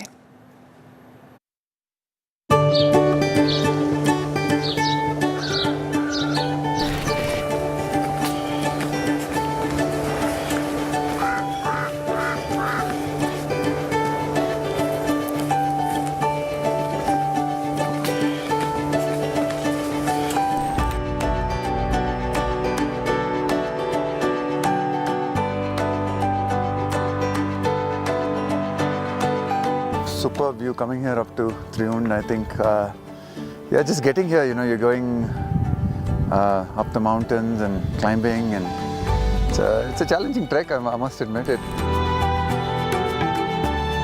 We are at Triund. We started from a place called Galu, which is beyond McLeodganj. You know, when you're climbing up and the last trek is little tricky, it's like last half an hour is little hard. But the moment it opens up, everything is worth it, I think. once you come here, I mean, the views are breathtaking, spectacular. It's incredible. I think terrific, for the support staff to be able to come here. Just a great day out as well.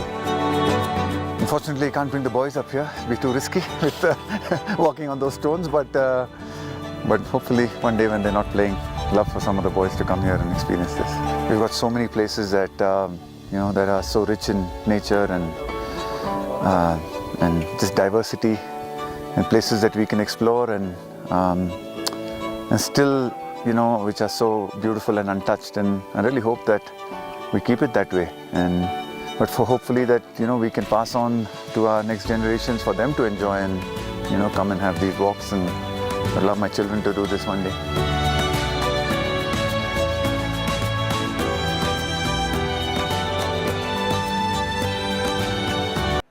Okay, so the Indian team enjoying their day out. They deserve that after the outstanding performance that we've seen from the men in blue. Also, another group of men in blue, that is Afghanistan. They've been on a hot run this World Cup. 2 upsets already from them. And former India batter Ajay Jadeja is now being hailed by many for Afghanistan's success at the World Cup. Even the great Sachin Tendulkar has a compliment for him.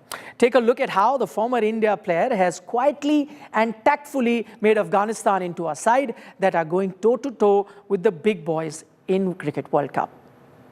And there it is, the victory, momentous, historic. For all the good work Afghanistan are doing on the field, there is one man being credited for it. Historic. The first time Afghanistan... Their team mentor in former India batter Ajay Jadeja. The man who batted with fearlessness has passed on that trait to the Afghanistan team as well. पहली चीज जो इनकी strike करती है, जो इनका approach है game की तरफ, ये जो फियरलेसनेस है, जिस तरह से गेम को ये अप्रोच करते हैं. बाकी टैलेंट की जो बात की, आई थिंक स्पिन का पता ही है, सारी दुनिया में मशहूर हैं ये लोग जिस तरह से करते हैं. बट मैं तो ये भी कहूँगा कि हमारे जो सीम बॉलर्स हैं दोनों, वो भी काफ़ी इम्प्रेसिव हैं और वो भी दुनिया में इस वक्त बड़ी डिमांड में हैं. The first to attribute their success to Jadeja was none other than Sachin Tendulkar, who said that the temperament of the players and the aggressive running between the wickets could have been a result of Jadeja's discipline. Even Shoaib Malik echoed a similar sentiment and said that Jadeja is a great cricketing mind. In many ways, the Afghanistan players reflected the Ajay Jadeja style of play, with their quick running between the wickets and putting the pressure on the opposition. His fearlessness was on show against Pakistan's Waqar Younis in the 1996 Cricket World Cup quarter-final as he dispatched Waqar for a big 6. Those who saw him play say that he was unfortunately one of the captains India didn't have for a long time. But nonetheless, he continues to leave his mark on the sport even after years. Sports Bureau, India Today.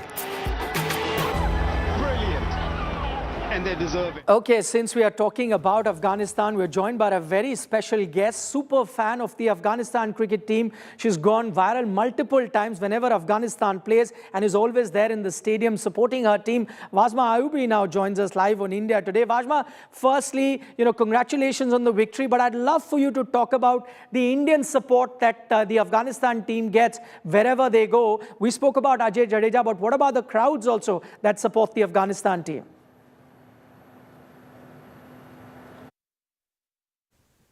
Yes. Thank you guys so much. We really appreciate the love and support. India has been a second home, not just to me, but to many Afghans. We really appreciate the love. And yesterday when we won the match and then everybody was like, happy and celebrating. First, I was just screaming from up there. I thanked Jonathan Trott, the Afghanistan coach. And then after that, I was screaming, Ajay Bhai. And then he was looking up and he's like, me? I said, thank you. You're the best mentor and coach. And he just looked at me. He's like, are you telling me or Jonathan? I was like, no, I already thanked him. This is for you. So thank you so much. I believe his input, his mentorship, for the Afghanistan team has been great, and we saw the result. Okay, I know you're a die-hard Afghanistan fan, but hand on heart, tell me honestly, did you expect them to have 2 upsets so early in this tournament? All right, Nikhil, I'm going to correct you there. Let's please not call this an upset. This is sheer hard work of our boys. They're very talented. I mean, I get it sometimes when people call our wins upset, but if you remember, the Indian team back in the days, they weren't getting much respect either until they won. So we're winning. It's our hard work. It's our talent. It's not an upset. And inshallah, this will continue. All right, I love that spirit. As Vajma there points out, do not call Afghanistan beating these teams as upsets. That's how, they have been emerging in international cricket. But Vajma, thank you so much for taking our time speaking to India today. I'm afraid we're completely out of time on this edition of Battle of Champions. Time for us to take a short break, but news updates continue on the other side.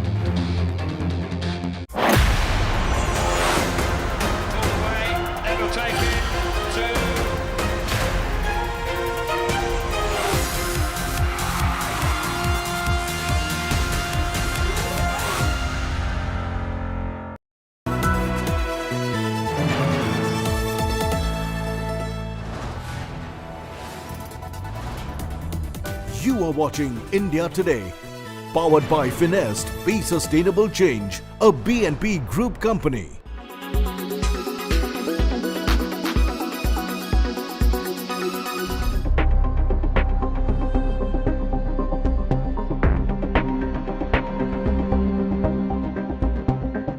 These ordinary-looking containers hold the horrors of Hamas.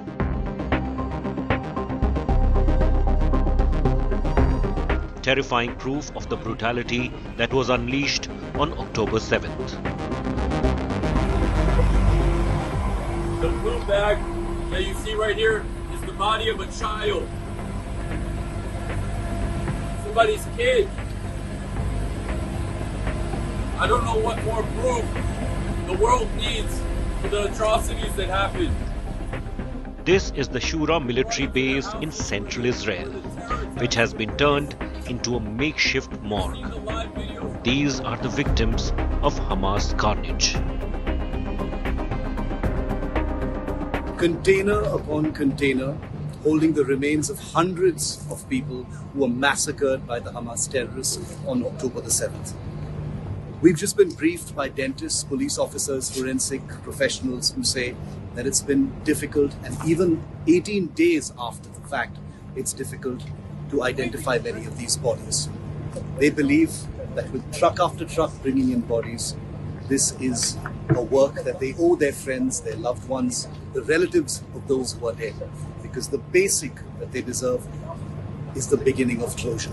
In each one of these containers, there are perhaps tens, hundreds of bodies. Some of them just heads, some of them just ribs, some of them just brains, some of them just dismembered bodies, all simply waiting to be identified, whether by a fingernail or a jawbone. The remnants of October the 7th, all packed in bags, neatly refrigerated in metal containers, because that's what it finally comes down to. Hundreds still remain unidentified. Mothers, children, fathers, family members. They have not yet been identified, and their family members are waiting to hear what has happened to them. Some of them are completely charred. Some of them are dismembered, their bodies mutilated by a terrorist organization who acted not just against Israel, but against humanity. Some of these bags just contain dismembered body parts.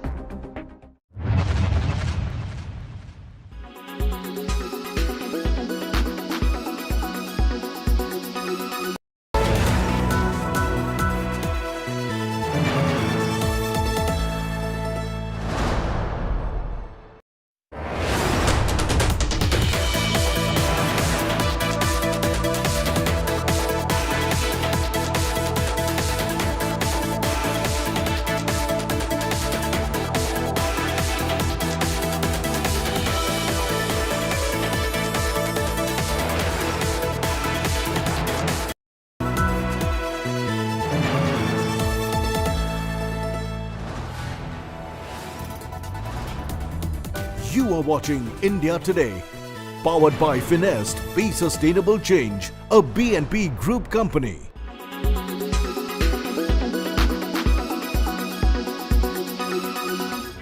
Jenin, a small city north of the West Bank, contains a teeming refugee camp that shelters more than 24,000 people. Most of the inhabitants of Jenin refugee camp are descendants of Palestinians dispossessed when Israel was created in 1948. Most are impoverished and unemployed. Jenin produced many of the suicide bombers who spearheaded the Intifada or uprising against Israel. The city witnessed some of the worst bloodshed during the Second Intifada, which began after the collapse of US-backed peace talks in 2000. In 2002, the army besieged the camp for more than a month amid fierce fighting that killed 52 Palestinians and 23 Israeli soldiers. 2 decades on, amid the escalating war with Hamas in the Gaza Strip, Israel says the Jenin camp is still a hub for planning and preparing of terror attacks. Tel Aviv claims the Jenin refugee camp is a safe haven for fighters funded by Hamas. Al-Ansar Mosque, bombed by Israeli Defense Forces, is one such hideout, according to Tel Aviv. Bureau Report, India Today.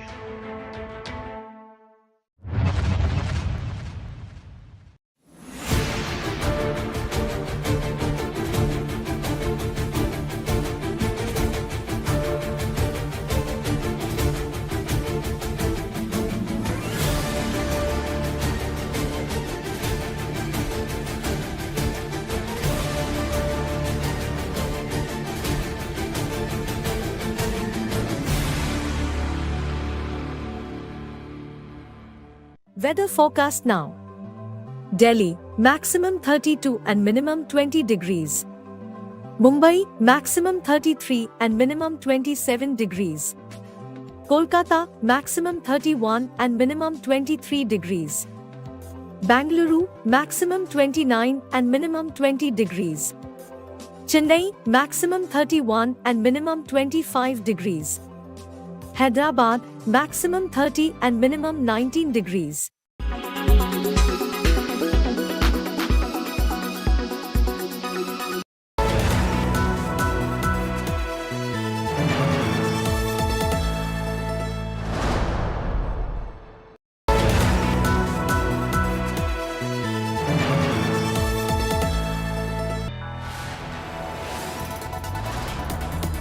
You are watching India Today, powered by Finest, Be Sustainable Change, a B&P Group company.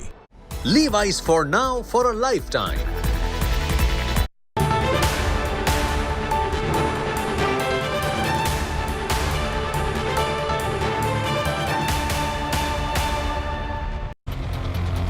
Good evening, you're watching Mission 2024. I'm Preeti Chaudhary. Let me quickly run you through the top stories. And India Today, world exclusive on an Israel military base turned morgue. Bodies lie decapitated and burned. Children's bodies remain unclaimed. But there are hundreds, perhaps 1,000 bodies that are there, many of them of Israeli soldiers as well, most of them of Israeli civilians. There are several bodies of babies as well, we're told, that are in these containers. Hamas horror atrocities unraveled. Chilling audio clip of Hamas terrorists released by Israel at the United Nations. Terrorists heard boasting of Israeli massacre. Israel's arch enemies huddle. Hezbollah, Hamas and Islamic Jihad hold terror conclave in Lebanon's Beirut. Iran's supreme leader warns Israel says it's incapable of confronting Muslim fighters. NCRT recommendation to change India to Bharat in school textbooks sparks row. India allies, Congress and Aam Aadmi Party hit out, claim BJP distorting history for political gain. National capital shrouded in smog once again as pollution levels continue to deteriorate. Stubble burning cases surge in Punjab. BJP blames ruling Aam Aadmi Party government for the pollution spike. Congress and BJP lock horns over Kanya Puja in poll-bound Madhya Pradesh. Digvijay Singh calls Madhya Pradesh Chief Minister's puja a drama. Shivraj hits back, says Congress disrespecting women again.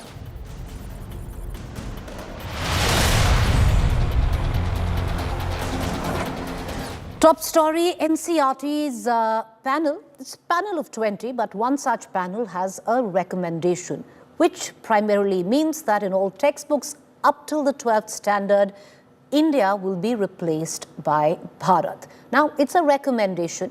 It's not been accepted by the NCERT, but this recommendation has been made by the 7-member committee of the National Council of Educational Research and Training, NCERT, to have the next set of books printed as Bharat instead of India.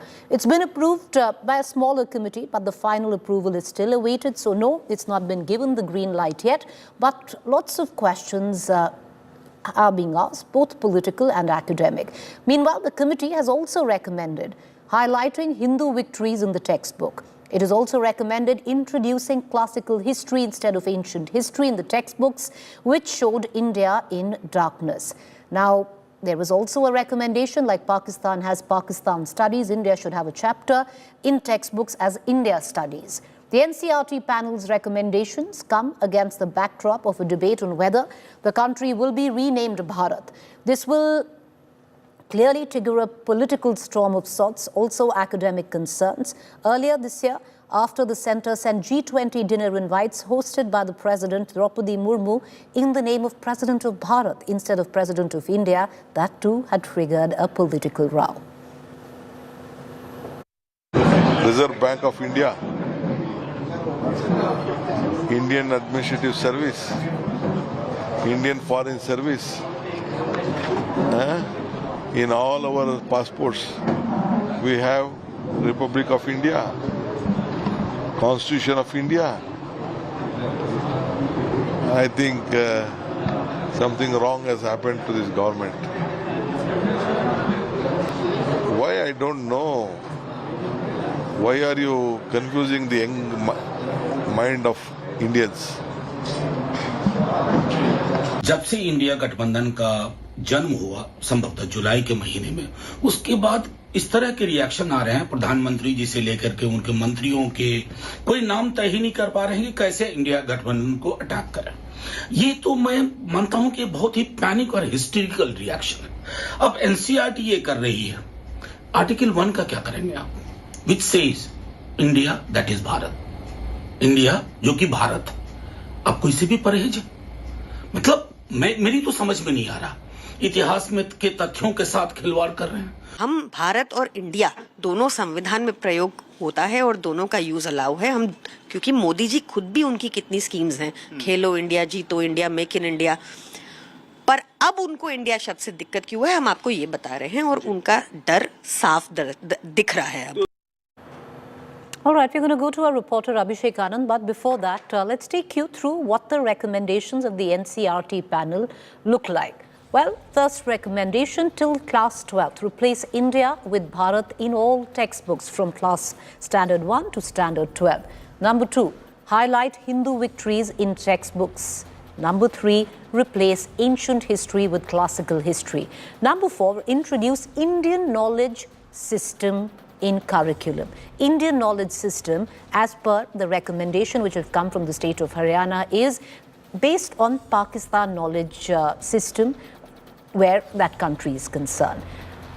Let's cut across right now, immediately, to my colleague Abhishek Anand, because once again we want to reiterate, this is not accepted yet, it hasn't been given the green light. However, what it has led to, Abhishek Anand, is a bit of a controversy, both political and academic. Well, as far as the academic controversy is concerned, this started back in 2020 when the government formed a committee to reshape the syllabus of the textbooks in school. And according to the government officials, this is nothing but the ongoing work which was already in place. The government had this idea that the textbooks which were written after independence largely largely do not focus on the contribution of indigenous Indian people, freedom fighters, or maybe invasion era, the contribution of Indian arts, history, and literature, and that is why this committee was formed.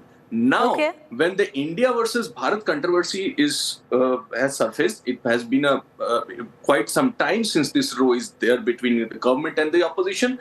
The government says that this is just a coincidence. This was already in place. One committee out of many other committees that were constituted for this has suggested this, but NCERT is not saying anything categorically, because this is a suggestion. Whenever the draft comes, whenever the finalization of the syllabus is done, then only we will get to know whether it's happening or not.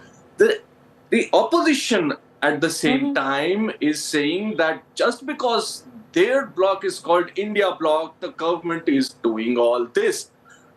The problem here is the opposition's target is very particular about changing the names, but the government says that it was already in their agenda. It is happening since 2020. All right, Abhishek, let me also bring in my colleague Milan Sharma, who's also joining us live. You know, Milan, it's interesting because there were 20 panels which have been created to add to how our textbooks could get better where NCERT was concerned. This is a recommendation of one such panel. But it's interesting because the 7-member panel committee is headed by an RSS ideologue. So it's important to also give the constituent of this committee, headed by an RSS ideologue. In the committee are 3 members which come from the ABVP. So there is clearly a right bent of mind. Now, it's for the NCERT, Milan, to decide whether this right bent is correct and it should be adopted or not.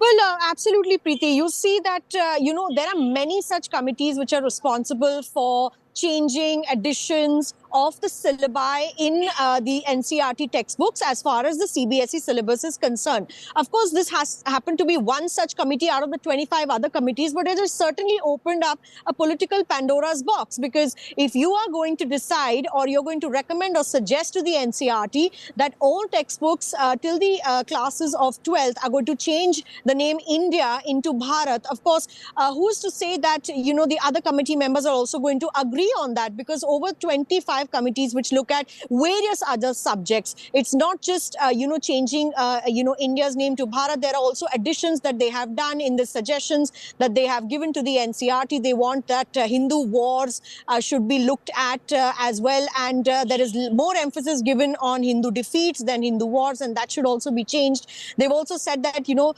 ancient history should actually be changed to classical history, because, the British imperialism shows India in a light that we never had a better civilization than them, and we were never better before the British came to India. So these are some of the recommendations, Preeti, that I'm listing out to you that has been given by this particular, committee formed of these panels that you mentioned, panel members that you just mentioned on your show. And certainly, of course, this is going to build and snowball into, a controversy of sorts, because, do we need to necessarily change, India to Bharat in the textbooks? And that is something that certainly the final call there rests with the NCERT head in Delhi. Definitely, Preeti. All right, appreciate you joining us, because till now, of course, the government would say they really have nothing to do with it. It's the call of the NCERT. But somewhere down the line, are you also getting into retribution politics where academics is concerned?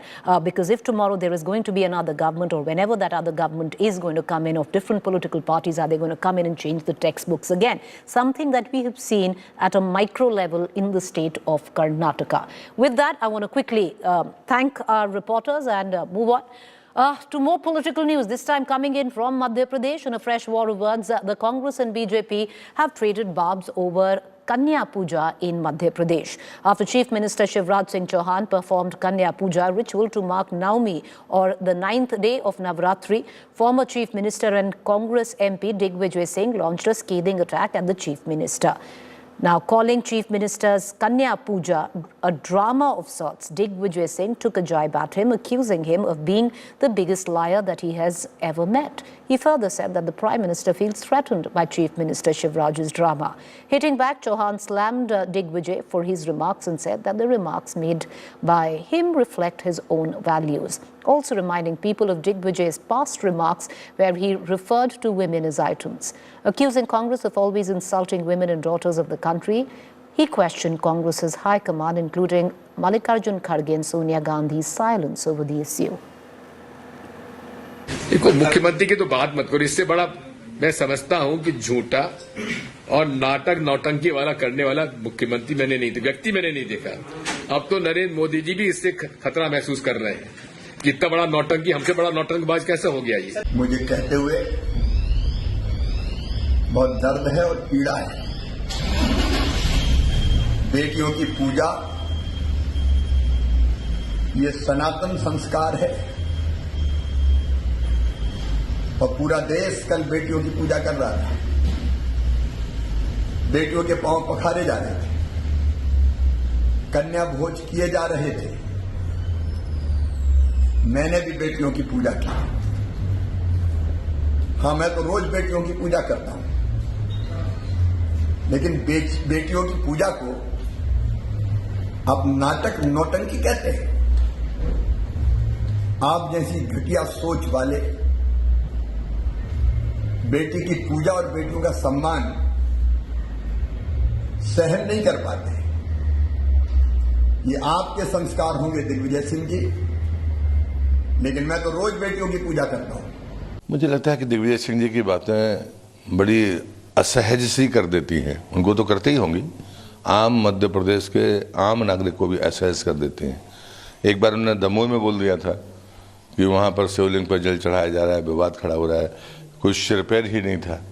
मुझे लगता है कि कई बार उतने वरिष्ठ नेता हैं कांग्रेस के, मैं उन्हें सलाह तो नहीं दे सकता, उनका मन है। मुझे लगता है कि ऐसे बयान मजाक उपहास का विषय बनते।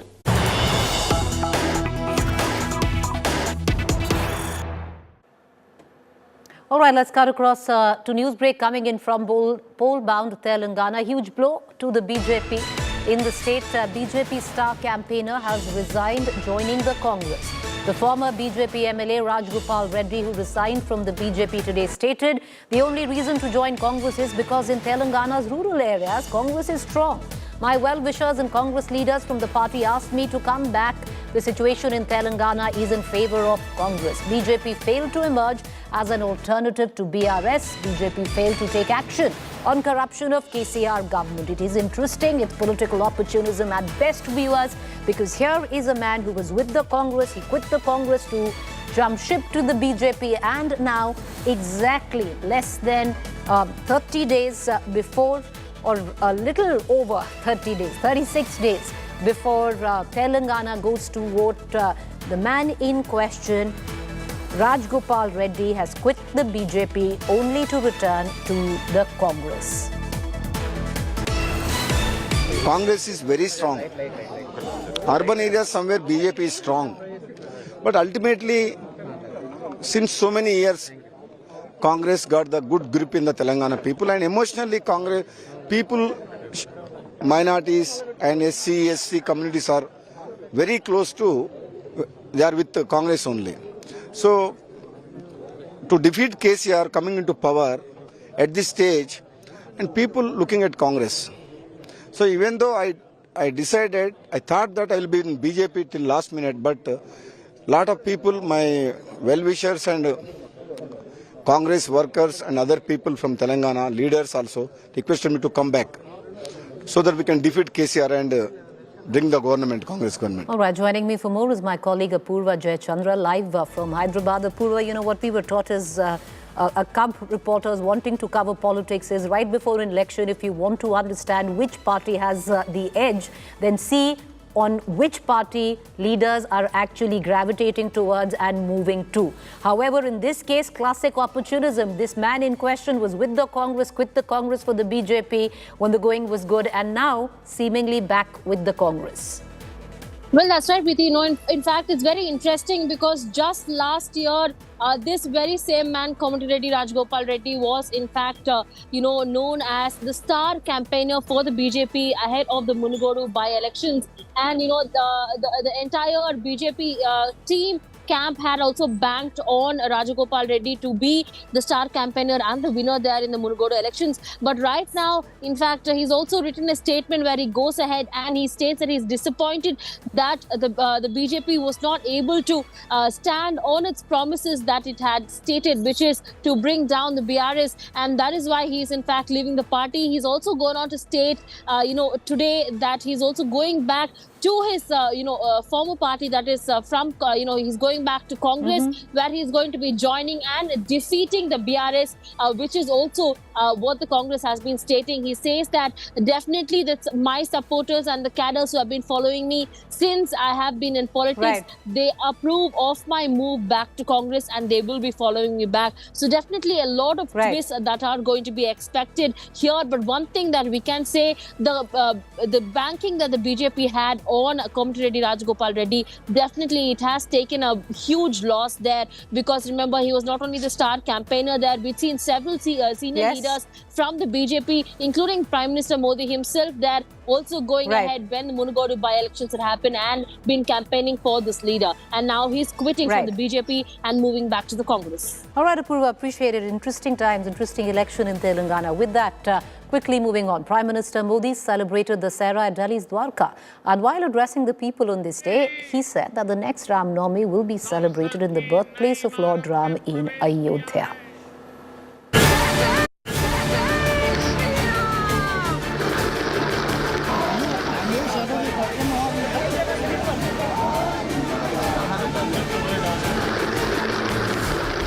Prime Minister Narendra Modi's big pitch for Ayodhya Ram Temple. At a Vijay Dashmi event where he burnt Ravan's effigy, Prime Minister Modi hailed the construction of Ram Mandir and called it a victory of all Indians. भगवान राम की जन्मभूमि पर बन रहा भव्य मंदिर, दिव्य मंदिर, सदियों की प्रतीक्षा के बाद हम भारतीयों के धैर्य को मिली विजय का प्रतीक है. The Prime Minister claimed that entire world will see the next Vijay Dashmi celebrations at the Ram Mandir. अगली रामनवमी पर रामलला के मंदिर में गुंजा हर स्वर पूरे विश्व को हर्षित करने वाला है. वो स्वर जो शताब्दियों से यहां कहा जाता है,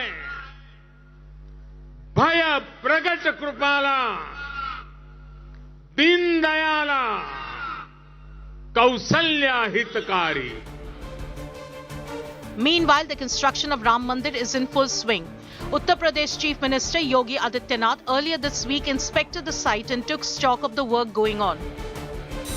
Shri Ram Janmabhoomi Tirtha Kshetra Trust, which is overseeing the construction of the Ram Temple, aims to complete the first floor work by the end of December. The Ram Mandir is set to be opened in January 2024, months before the Lok Sabha elections. Bureau Report, India Today. All right, with that, we're going to go into a quick break. To stay with us on the other side is To The Point.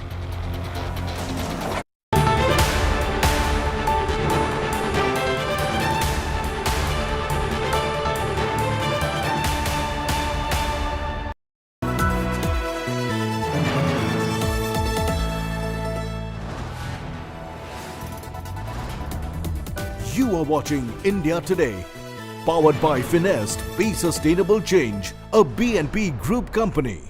Get ready for an immersive journey into the heart of news, politics and insights that matter. Join India Today now on WhatsApp with the #1 election team as we gear up for the upcoming assembly elections. Scan the QR code. Join India Today now on WhatsApp. Follow these steps. Open WhatsApp on your phone. Check for a new updates tab. Select Find Channel and type India Today. After finding the channel, tap the Follow button.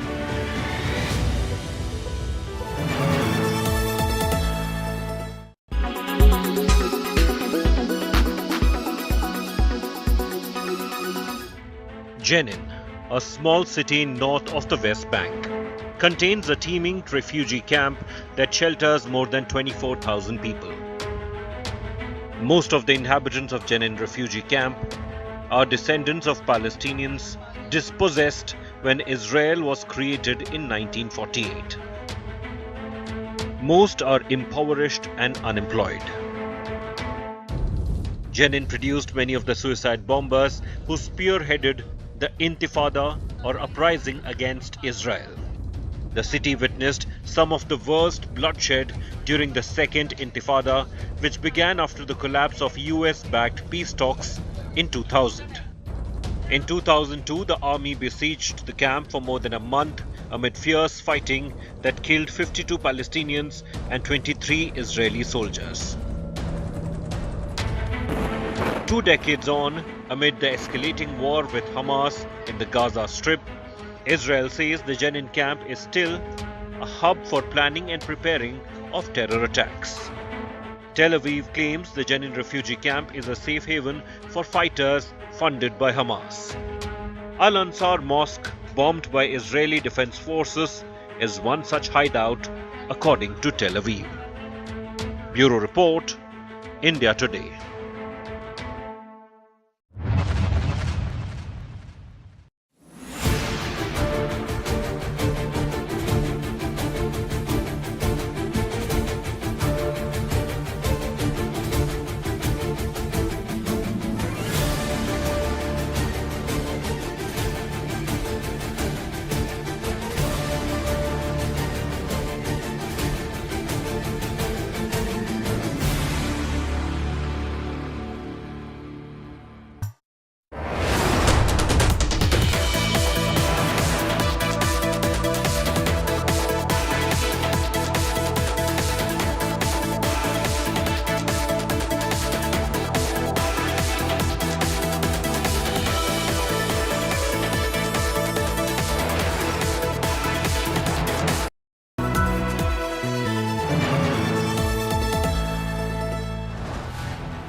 You are watching India Today, powered by Finest, Be Sustainable Change, a B&P Group company.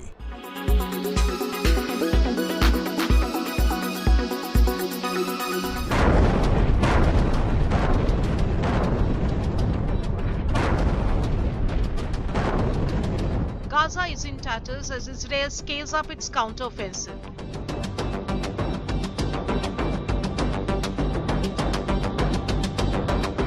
Israel's latest airstrikes in retaliation to Hamas's October 7 terror attack has resulted in massive destruction. Excavators worked to remove rubble as residents and rescue workers crowded around the remains of collapsed buildings to search desperately for survivors. Palestinian authorities say nearly 5,800 people have been killed by Israeli strikes. Israel asserts that it will dismantle Hamas. The IDF army fighters are ready and determined in the field. They are still training to the operation day. We have long fighting ahead of us. We will function through the proper operational setting and according to political instructions. As war continues, hospitals in Gaza are facing massive shortage of fuel necessary for surgeries. Hospitals have appealed for urgent humanitarian help. Hospital need necessary fuel for the generators. Everyone is guilty if they do not supply the hospital with fuel. You are signing a death warrant for the northern Gaza Strip and the patients of Gaza. Meanwhile, families of people taken hostage by Hamas are still living the nightmare. We don't want to see bloodshed on either side. I know the Israeli army, we're not on a revenge mission.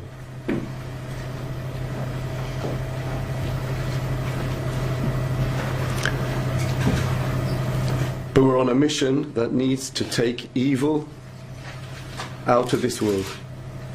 It's nothing less, no different than ISIS.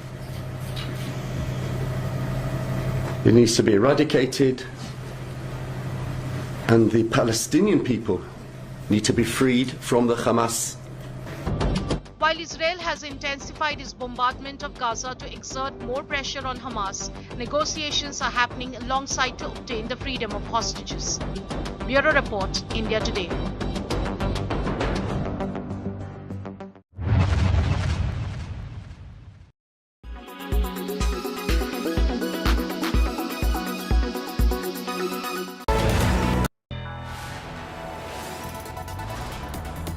You are watching India Today, powered by Finest, Be Sustainable Change, a BNP Group company. Co-powered by PolicyBazaar.com. Her family होगी insured.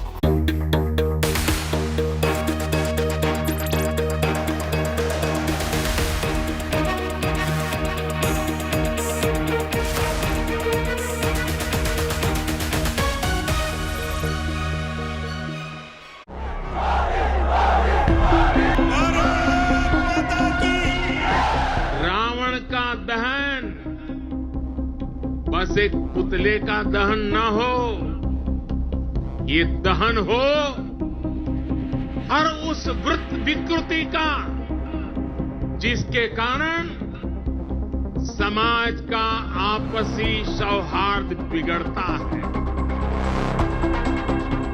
The poll is cast, the Prime Minister's Dashera speech, setting the political pitch. दहन हो उन शक्तियों का जो जातिवाद और क्षेत्रवाद के नाम पर मां भारती को बांटने का प्रयास कर। जातिगत उत्पीड़न की अगर बात करें तो वो जातिवाद है। जातिगत वैमनस्यता पे बात करें तो वो जातिवाद है। Mandal versus Kamandal 2.0. The Prime Minister's big anti-caste message with a strong dose of Hindutva. Ram मंदिर में भगवान राम के विराजमान के बस कुछ ही महीने बचे हैं। भगवान श्री राम बस आने ही वाले। The election narrative starting to roll. जो दलित हैं, आदिवासी हैं, उनकी जितनी आबादी है उतना रिजर्वेशन उनको दीजिए। 5 state elections and then general elections 2024.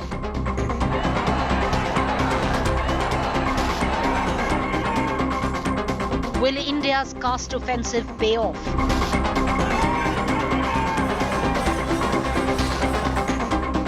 Is this India's new Mandal moment or another political dud? Top focus to the point this evening. Mandal versus Hindutva 2024 has the Prime Minister set the pitch, also with the ongoing narrative set by the India Alliance. Let's take it to our guest this evening. Joining me is K.C. Tyagi, former MP, Rajya Sabha and senior leader JDU, Dr. Guru Prakash Paswan, national spokesperson, Bharatiya Janata Party. In just about a short while, joining me also will be Aishwarya Mahadev, national spokesperson, Congress. Mr. Tyagi, I want to begin with you, sir.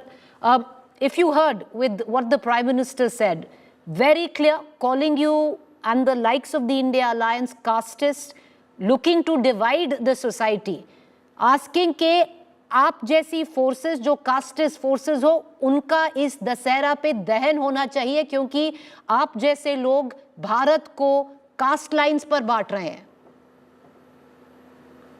जी, मैं प्रधानमंत्री जी के वक्तव्य से और उनकी व्याख्या से बहुत दुखी हुआ हूँ। वो स्वयं स्वीकार करते हैं कि वो पिछड़ी जाति के हैं। ऐसा उनको क्यों कहना चाहिए? उनको कहना चाहिए मैं भारतीय हूँ। वो कहते हैं मुझे पिछड़ी जाति से आता हूँ, मुझे गर्व है। ये क्यों कहना चाहिए?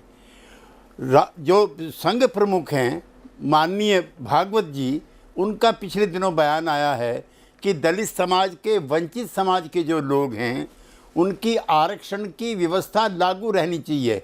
आरक्षण की व्यवस्था माने जातिगत आरक्षण, socially and educationally backward, not economically. और अगर ये व्यवस्था 200 साल तक भी आरक्षण की जारी रहेगी तो भी मैं इसका समर्थन करूँगा। तो जब इनको अपनी पॉलिटिक्स को प्रोपेगेट करना होता है तब तो ये जात की बात करते हैं, नंबर 1। नंबर 2, पिछड़ी जातियों का जो आरक्षण है, जो सुप्रीम कोर्ट ने वैलिड ठहराया है, वो जाति के आधार पर है। 27% का कोटा फॉर पिछड़ी जातियाँ। उससे पहले हमारे संविधान के निर्माताओं ने शेड्यूल कास्ट शेड्यूल ट्राइब के लिए जो आरक्षण की व्यवस्था की थी वो भी जाति के आधार पर थी। जब भारतीय समाज में, हिंदू समाज में जातिगत भेदभाव है तो उसको समाप्त करने के लिए, सबको एक जैसा बनाने का प्रयास करने के लिए अगर कोई सरकार, व्यक्ति या व्यक्तियों का समूह प्रयास करता है तो ये जातिवाद कैसे है? इसका मतलब जो जातिगत ढांचा, जो जातिगत व्यवस्था, जो जातिगत प्रिविलेज सोसाइटी में पहले से विद्यमान हैं उसको जस का तस रखने दिया जाए। उसको अगर कोई बराबरी के लेवल पे लाने का प्रयास करेगा वो जातिवादी है, और जो इसको जोड़े रखेगा यथार्थवादी वो जातिवादी नहीं है। ये कैसी व्याख्या है? जी, I want to just cut across to Dr. Guru Prakash Paswan. Dr. Paswan, you're being charged of abject hypocrisy where the BJP is concerned, where the India Alliance questions you, where they are saying that if they talk about equality, you call it casteist. If they talk about getting social justice, you talk about that they are trying to split India on the lines of caste, where till now most of our policies, most of our benefits continue to be on caste lines, and benefits are drawn on the figures that we have. Preeti, a very warm good evening to you and our senior leader KC Tyagi ji. मैं उनकी बातों को सुन रहा था, but they talk and we do, and that is the fundamental difference. For the first time, Preeti, you are very well aware of the fact that for the first time in the history of our constitution, we have a woman from tribal community at the highest constitutional office. पहली बार देश के इतिहास में उड़ीसा के पिछड़े क्षेत्र से आने वाली संथाल समुदाय आदिवासी की बेटी संविधान के सर्वोच्च पद पे कब पहुंची? तो अब पहुंची है। नंबर 1। नंबर 2, इस देश को इतना ताकतवर प्रधानमंत्री मिला है, वो किस समाज से आता है? मैं पूछना चाहता हूं केसी त्यागी जी से। पिछड़े वर्ग से आते हैं। कांग्रेस पार्टी ने लंबे समय तक केसी त्यागी जी इस देश में शासन किया है। नेहरू ओबीसी थे क्या? इंदिरा जी ओबीसी थी क्या? पीवी नरसिम्हा राव ओबीसी थे क्या? राजीव गांधी ओबीसी थे क्या? मनमोहन सिंह ओबीसी थे क्या? मुझे लगता है आपको बताना चाहिए, आज दूध का दूध और पानी का पानी करना चाहिए। We walk the talk. We must understand that for the first time in the history, Preeti, we have a 35% representation of OBCs in the Union Council of Ministers. But Dr. Paswan, because if the India Alliance brings it up, then why call them casteist? प्रीति जी, आपने उनको लंबा समय दिया था। नहीं, go ahead, sir, I agree. तो मुझे दिया होता, आप बीच में इंटरवीन कर दिया आपने। हाँ, नहीं, थैंक यू प्रीति जी। हाँ, नहीं, we are not. Did the Prime Minister take the name of India Alliance? No. This is your interpretation. जातिवाद एक समस्या है, casteism is a cancer. Is the prime minister saying it for the first time? Congress prime minister Rajiv Gandhi, when he was the leader of opposition, and KC Tyagi ji को अच्छे तरह से याद होगा कि राजीव गांधी जी ने विपक्ष के नेता के रूप में, और Preeti you mention Mandal, Rajiv Gandhi ji oppose the recommendation of Mandal commission on the floor of the parliament. You will bring the country to the age of caste wars. आप जातिगत युद्ध कराएंगे, जातिवाद देश के लिए ठीक नहीं है, राजीव गांधी जी ने कहा था. We have walked the talk and the OBC section, the scheduled caste, scheduled tribes can see that. The ADR data categorically says that 42% OBC votes are now solidly standing with the Bharatiya Janata Party. They are seeing in the organizational hierarchy, and look at the behavior of the Congress Party and the India Alliance. They have resisted the first backward classes commission, the Kaka Kalilkar commission. They have resisted the second backward classes commission, the Mandal class commission. They have never made a OBC prime minister. There is a data, and I can challenge this to any Congress party spokesperson, that since 1952 to 2023, Congress party has appointed more than 250 chief ministers in different states. More than 200 of them are from upper caste. So you have to understand this, that the feudal mindset of the Congress party. Only today, Preeti, I saw that Kamal Nath, the ex-chief minister of Madhya Pradesh, is calling a Dalit woman MLA an item. Is this your respect for Dalits? I want to ask Mr. KC Tyagi ji, आप मुझे अपने party से एक दलित महिला का नाम बताइए. Dr. Paswan, the fact is, if we get into name calling, no party is richer. is, you get into denigrating Dalits, you get into making slurs where women are concerned. No party is richer. I can pick enough examples from either sides of the divide. But let's stick to the conversation. I also want to bring in Aishwarya Mahadev from the Congress. But before I cut across to Aishwarya Mahadev, KC Tyagi साहब, बोला साफ जा रहा है कि BJP walks the talk. उन्होंने, देखिए, जितने ओबीसी के लोग हैं उनको, कम्युनिटी से जो आते हैं उनको उन्होंने टॉप पोस्ट दी हैं. आप उत्तर प्रदेश का कैबिनेट देख लीजिए. पर अगर आप अपना खुद का देखें, आप अपने एलाइज का देख लीजिए. आप तो कहते हैं कि बीजेपी ने कास्ट को अपने कन्वीनियंस के लिए इस्तेमाल किया, पर आपकी खुद की जो एलाई है कांग्रेस, 1952 से उनका स्टैंड देख लीजिए. 2009 का राहुल गांधी का इंटरव्यू है, उन्होंने साफ कहा है, I don't believe in caste, I don't believe in reservation. Preeti ji, आपने ठीक कहा, लेकिन मैं इंडिया अलायंस का सोशल जस्टिस का जो सबसे वोकल सेक्शन है, द सोशलिस्ट, मैं उस सेक्शन से आता हूं.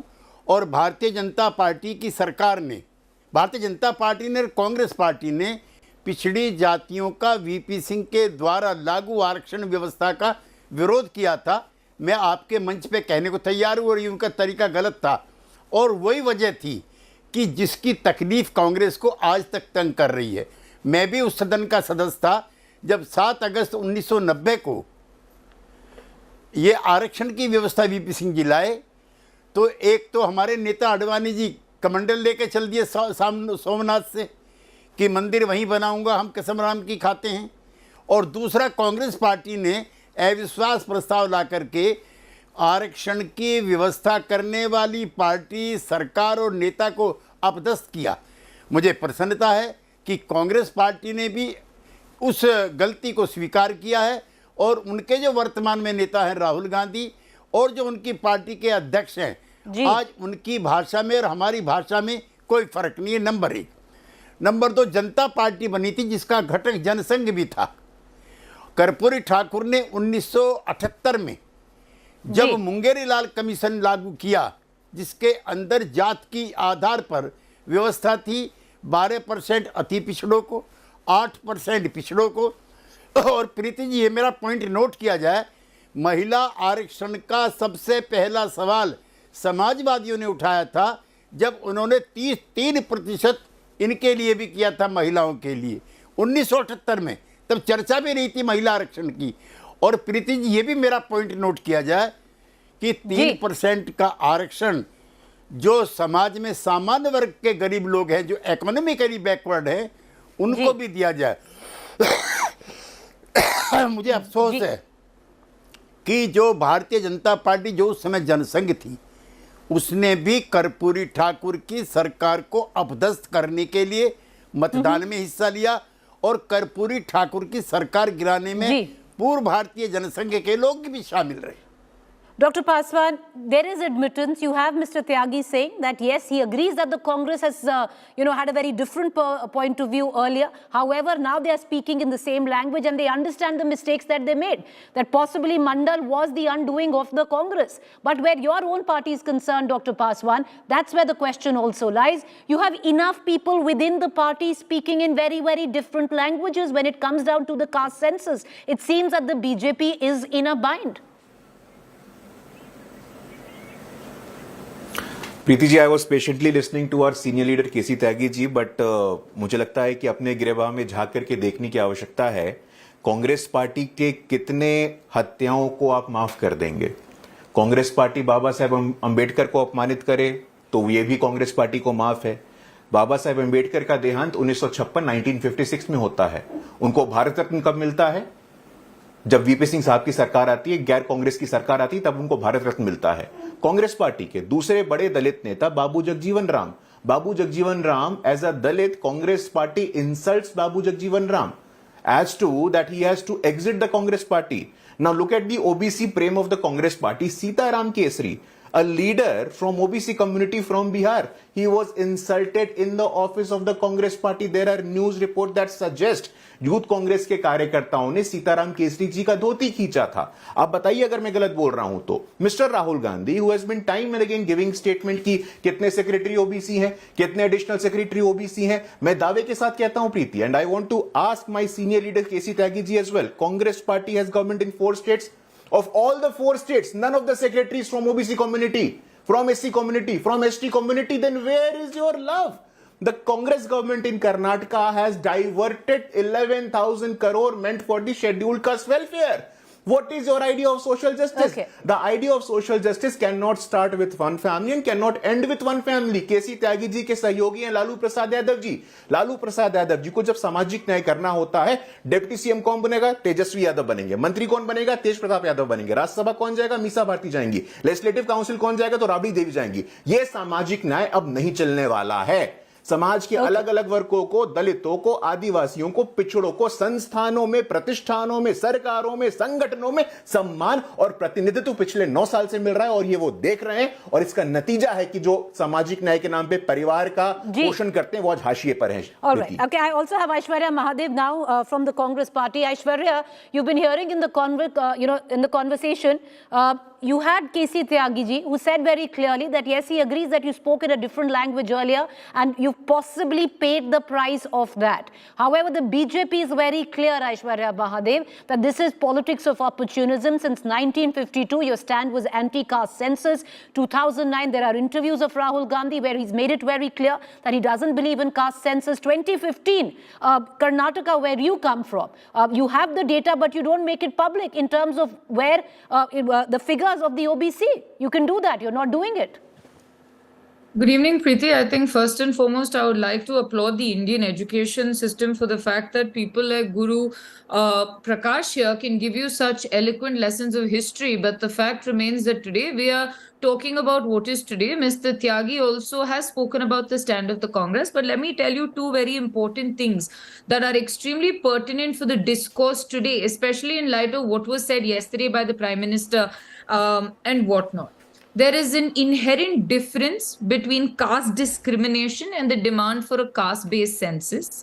It is massive hypocrisy that when somebody is chief minister, they talk about their OBC credentials, while other people, when they talk about affirmative actions for communities that need it, because caste is a moving sort of dynamic metric that we cannot account for without having a socio-economic census, there is massive opposition to it. One. Second is when my state goes to election, the self-same man that talks about defeating casteism comes out and talks about reservation and affirmative action for the Vokaligas and the Lingaites, or rather the Panchamshali community, while removing reservation for one entire community in itself. But post the massive rout in Karnataka now talks about how caste and religious and regional forces should not speak against nationalism, and that is what I believe is hypocrisy.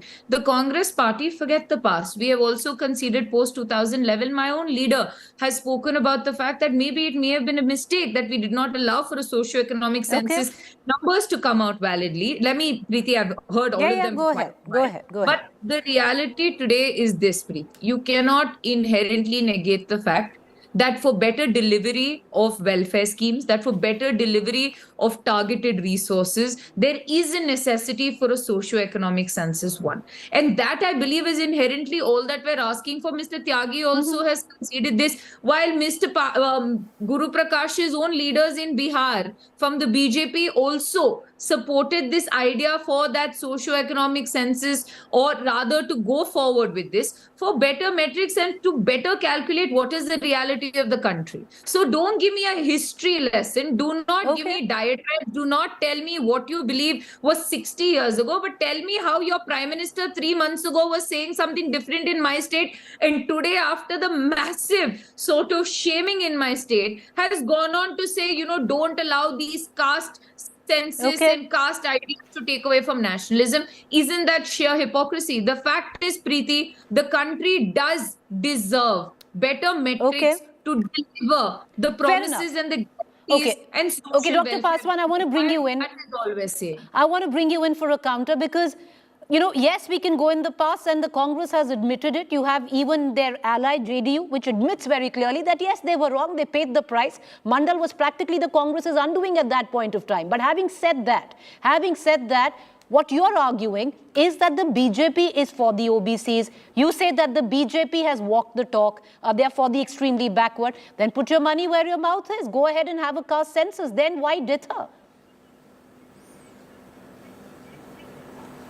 Preeti, I see that there is a strong sense of discomfort of my friend from the Congress party with the element of history. So I'll give an example from what happened yesterday.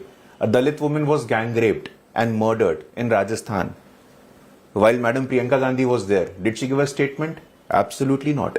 What our point is, which is very simple, that social justice cannot be a matter of rhetoric.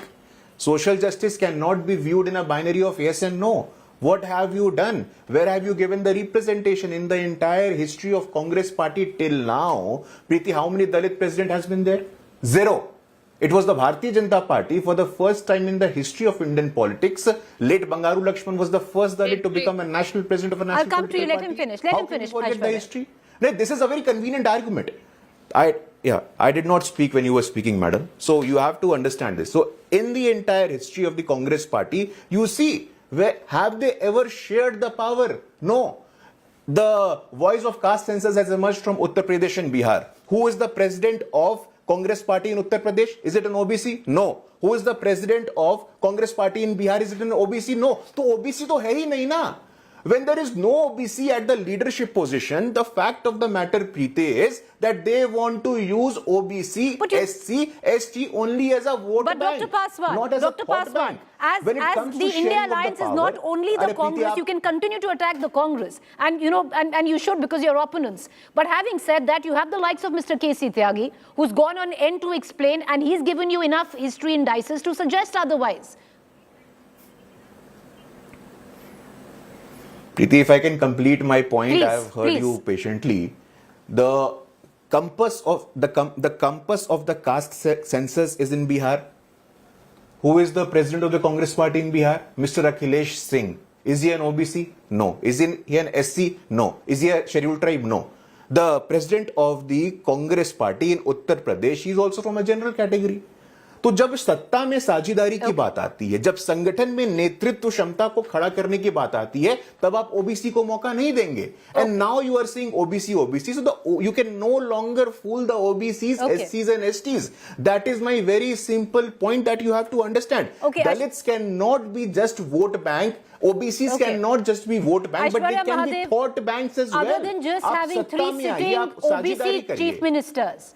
Other than having 3 sitting OBC chief ministers, where it comes down to the dynamics elucidated by Dr. Paswan, you really aren't, you know, to say walking the talk, which the BJP says they've been doing it for a while. You know, the sheer hypocrisy is in Karnataka when you talk about secretaries and chief secretaries and people heading there. The BJP there started crying foul about the fact that a lot of OBCs and minorities were being given an opportunity. But I'll move past that. Preeti, I have one single question, right? Fine. We will all concede that the India Alliance may have its flaws. We may not have accommodated enough people. We may not have walked the talk. I will listen to all of that rhetoric that Guru makes, the BJP spokesperson makes as his argument. But tell me this. The BJP is a party with a difference. The BJP is the party that has stood for the downtrodden, as they claim. The BJP is the party that has basically spoken Achhe Din, Vikas, Amrit Kal, Kartavya Kal. I really don't know what Kal we are in now. So tell me this. Conceding that all the opposition parties have made all the mistakes that there are, and you stand as the vanguard or the guardian for the OBCs and the downtrodden, the SCs and the STs. So tell me why that the BJP today is shaking in its boots to actually have a socio-economic census, or even tell me why a socio-economic... you know, I'm running out of time. I'm going to cut you short. Dr. Paswan, please tell her why. You have 20 seconds, and allow me to give the last question to Mr. K.C. Tyagi. He's a senior for the both of you. 20 seconds, Dr. Paswan. No, 100%. And Preeti, let me make this very clear. When it actually came to sharing of power, when it actually came to cultivating leaders from the OBCs, SCs and STs, it is the Bharatiya Janata Party that has done it. And look at the Answer our hypocrisy of the question. Congress Do party. not Look at the double sidestep. standards of the Preeti, I Congress will party. interrupt because he's not answering my question. Preeti ji, Okay, please. Preeti- Okay, let's not talk over Let each me other. quiet. Let's Preeti, not who is talk going to over decide each that? other. Do not Okay, sidestep. allow him. If he wants to answer Preeti, it I or did he not- doesn't want to answer Preeti- it, allow him. Aishwarya, you've had your, just say. Go ahead, sir. 20 seconds. Please, sir. 20 seconds. No, Preeti, who is going to decide that? If Preeti, who is going to decide that? I did not speak a single word when Sir, I'm saying I'm Congress giving party you 20 spokesperson seconds. was Sir, saying, please, this is the please, sheer 20 arrogance seconds. and the feudal. अब फिर आप बोल रही हैं No, this is the sheer arrogance and the feudal and the entitled mindset of the Congress party. हम बोलेंगे, लेकिन कोई दलित बोलेगा, कोई backward बोलेगा, कोई आदिवासी बोलेगा, तो हम बोलने नहीं देंगे. This is the true mindset. This is the Okay, let's not get into Congress party. May I? Okay, with the both of you, allow me to. नहीं, no, Okay, okay. मैंने नहीं बोला. Just not on मैंने the नहीं. basis of Preeti, caste lines, just Preeti, on the I have basis not of made that seniority. comment. Allow me to ask the Preeti, final question to Mr. Preeti, K.C. Tyagi. Preeti, Sir, I did. Sir, K.C. Tyagi ji, just one final question. Whatever you are asking, जो भी आपकी मांग है caste census की, आगे क्या है sir, end game क्या है? क्योंकि उस पे एक रोक है जो सुप्रीम कोर्ट है, 50% की रोक है. त्यागी जी. प्रीति जी, बहुत अच्छा सवाल आपने किया. इकोनॉमिकली वीकर सेक्शन के लोगों को 10% का आरक्षण दिया जाए, ये केंद्र सरकार ने व्यवस्था की है. इससे पहले इंदिरा साहनी केस में आरक्षण की सीमा 50% तय हो गई थी. जब केंद्र सरकार ने ही ये सीमा रेखा तोड़ दी है तो 50% का कैप अब ख़त्म हो गया है. लिहाजा जो समाज के वंचित समाज के लोग हैं, जो पिछड़ी जातियों के लोग हैं, जो अति पिछड़ी जातियों के लोग हैं, अगर वो जातिगत जनगणना के बाद अपना कोटा बढ़ाने के लिए कहेंगे तो वर्तमान सरकार किस मुंह से, किस चेहरे से उसका विरोध करेगी, जबकि 50% की जो कैप है उसकी सीमा रेखा उन्होंने समाप्त कर दी. यद्यपि इकोनॉमिकली वीकर. पर त्यागी जी देखिए, ये जो सीमा रेखा की आप बात कर रहे हैं वो सिर्फ कास्ट लाइंस पर रोक है. जो ईडब्ल्यूएस है उस पे नहीं रोक है. जी, 50% की सीमा रेखा टूटी, हाँ या ना? सर टूटी है, पर वो कास्ट लाइंस पे रोक है सर. कास्ट पे आप और वो नहीं दे सकते हैं आरक्षण. मैं कास्ट और क्लास की बात बाद में करूंगा. पहले तो आप मेरी बात को स्वीकार कीजिए कि 50% से अधिक का कोटा भी आरक्षण का हो सकता है. यह सीमा रेखा भारतीय जनता पार्टी की सरकार ने तोड़ दी. जी, now it is free for all. वो क्लास के आधार पे कर रहे हैं, हम सोशली और एजुकेशनली जो बैकवर्ड है उनके आधार पे कर रहे हैं. इसमें फर्क क्या है? Number 1. Number 2, Indian society cast के आधार पर भी डिवाइडेड है और क्लास के आधार पर भी डिवाइड है. कार्ल मार्क्स का मानना था कि सोसाइटी 2 हिस्सों में डिवाइडेड है. एक कास्ट है जो इकोनॉमिकली है, एक मालिक है, एक मजदूर है. लेकिन अंबेडकर, लोहिया और कर्पूरी ठाकुर मानते हैं कि क्लास भी है और कास्ट भी है.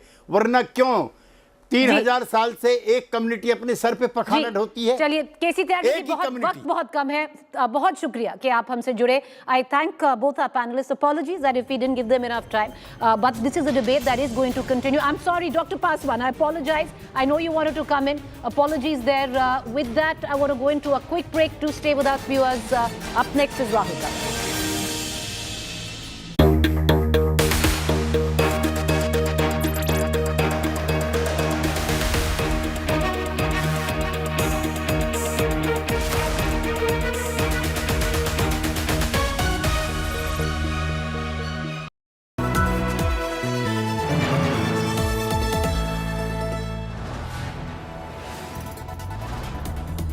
You are watching India Today, powered by Finest. Be Sustainable Change, a B&P Group company.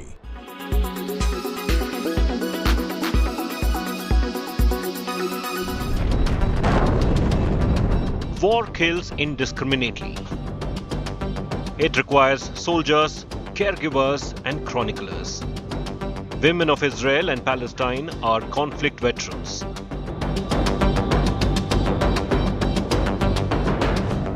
As soon as the war broke out after the horrific terror attacks of Hamas, they joined the rank in all capacities. Moriah Menser is a former Israel Defense Force soldier. This 21-year-old British Israeli flew home to fight against Hamas. after one of her friends was murdered in the Hamas attack. Our friends are in very unfortunate situations. Some of my friends are missing. I've just found out that one of my friends had been murdered in her home 2 days ago. So we got the first flight we could. Our flight's been delayed because apparently there's been shooting at National Airport. That's the situation. Ella Wawea is famous as Captain Ella. That's her social media handle. She is the first Muslim Arab woman to publicly become a major in the IDF. هجمات حماس العدائية الأخيرة على دولة إسرائيل ما أظهرت حجم إرهابها ووحشيتها وقساوتها اللي فاقت داعش وأتباعها. هذول هن أبطالنا. Officer Ella shares updates on her personal as well as IDF's Instagram handle about the ongoing conflict in Gaza, along with a message of unity for the success of Israel. Hello everyone, it's around 4 p.m. here in Gaza. The situation is just getting worse. There are literally no words to describe what's happening. No electricity, no water, no internet. Like almost 90% of Gaza, they don't have connection. We can't even call each other. Plestia Al-Akkad is a journalist from Palestine based in Gaza. She has been using her phone to document the widespread devastation all around her and has been sharing how life has become since the Israel-Hamas war started on 7th October. Gaza, and I can't even recognize the streets right now.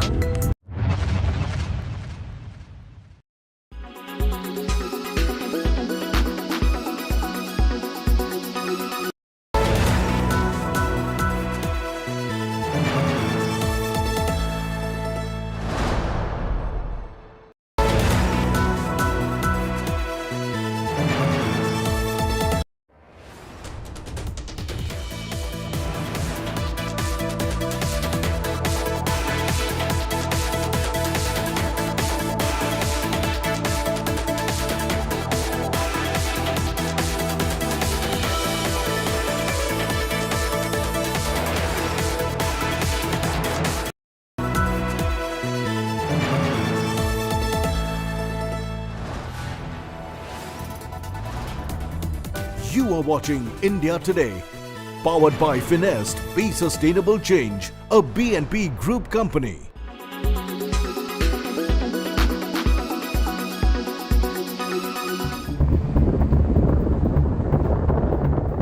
Kilometers south of Jerusalem, under Palestinian Authority, is the city of Bethlehem in West Bank.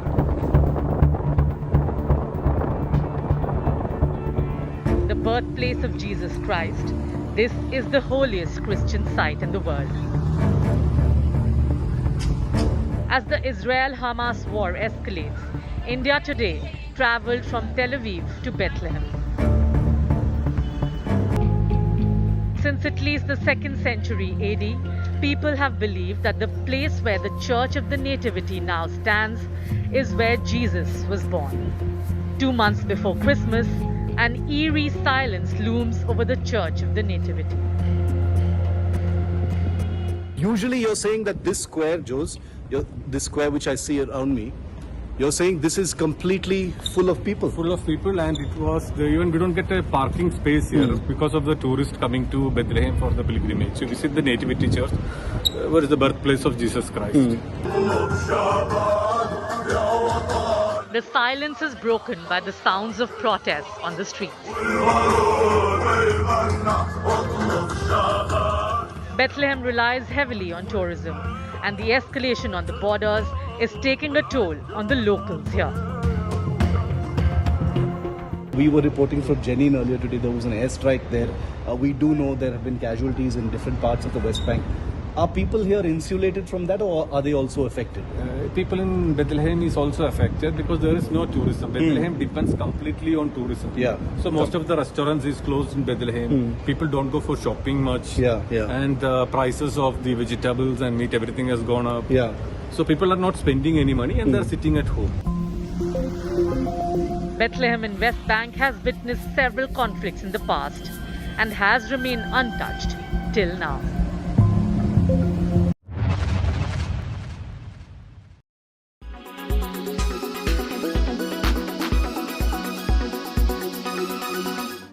Make your media plan smarter with India Today Live TV on your connected devices. Amplify your brand with 100 million smart internet viewers. To advertise, mail us at sales@aajtak.com.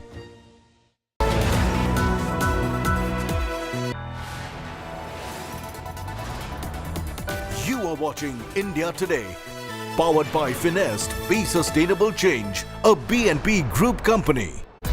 Presented by RP Sanjeev Goenka Group, Growing Legacies. Co-presented by Century Laminates by Manish Malhotra, fashion for your furniture. Co-presented by Macho Hind, बड़े आराम से. Co-powered by PolicyBazaar.com, her family होगी insured. Co-powered by the bold look of Kohler.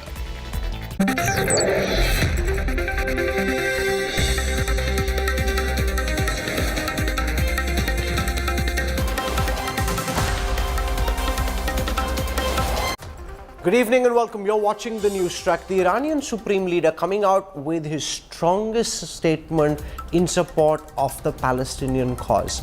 Are we heading to a situation where Iran gets more directly involved in the conflict with Israel? And is Israel prepared for a multi-pronged conflict which includes having to deal with Tehran militarily at the same time? That's my top focus on the news track.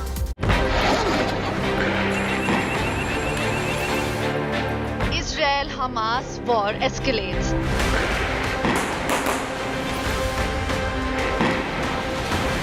Iran gathers its proxies. Hamas-Hezbollah leaders meet. Terror conclave in Beirut. Iran sends out big warning.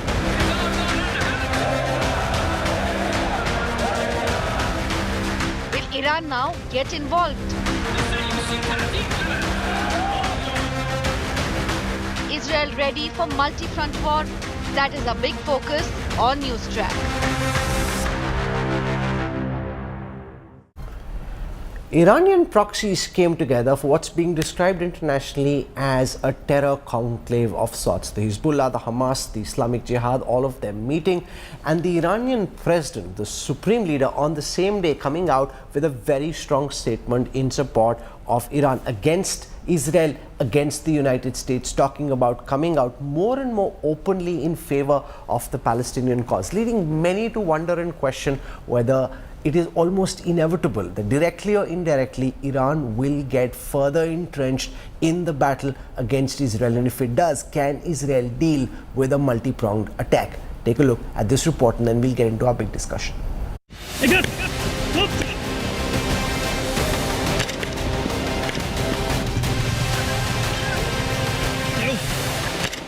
Israel's war on terror is getting bigger. With Hezbollah on one side and Hamas and Islamic Jihad on the other, Tel Aviv is fighting a multi-front war. And the terror groups seem to be working in tandem. The head of Lebanon's terrorist organization Hezbollah met with top leaders of the Palestinian terror groups Hamas and Islamic Jihad on Wednesday. The meeting between Hezbollah's chief Sayyid Hassan Nasrallah, Hamas deputy chief Saleh al-Arouri and Islamic Jihad chief Ziad al-Nakhala took place in Lebanon. In a statement, Hezbollah said that the meeting was to assert their international position and to discuss what needs to be done to defeat Israel in the ongoing war. Hezbollah also added that every fighter who died in the war with Israel should be treated as a martyr.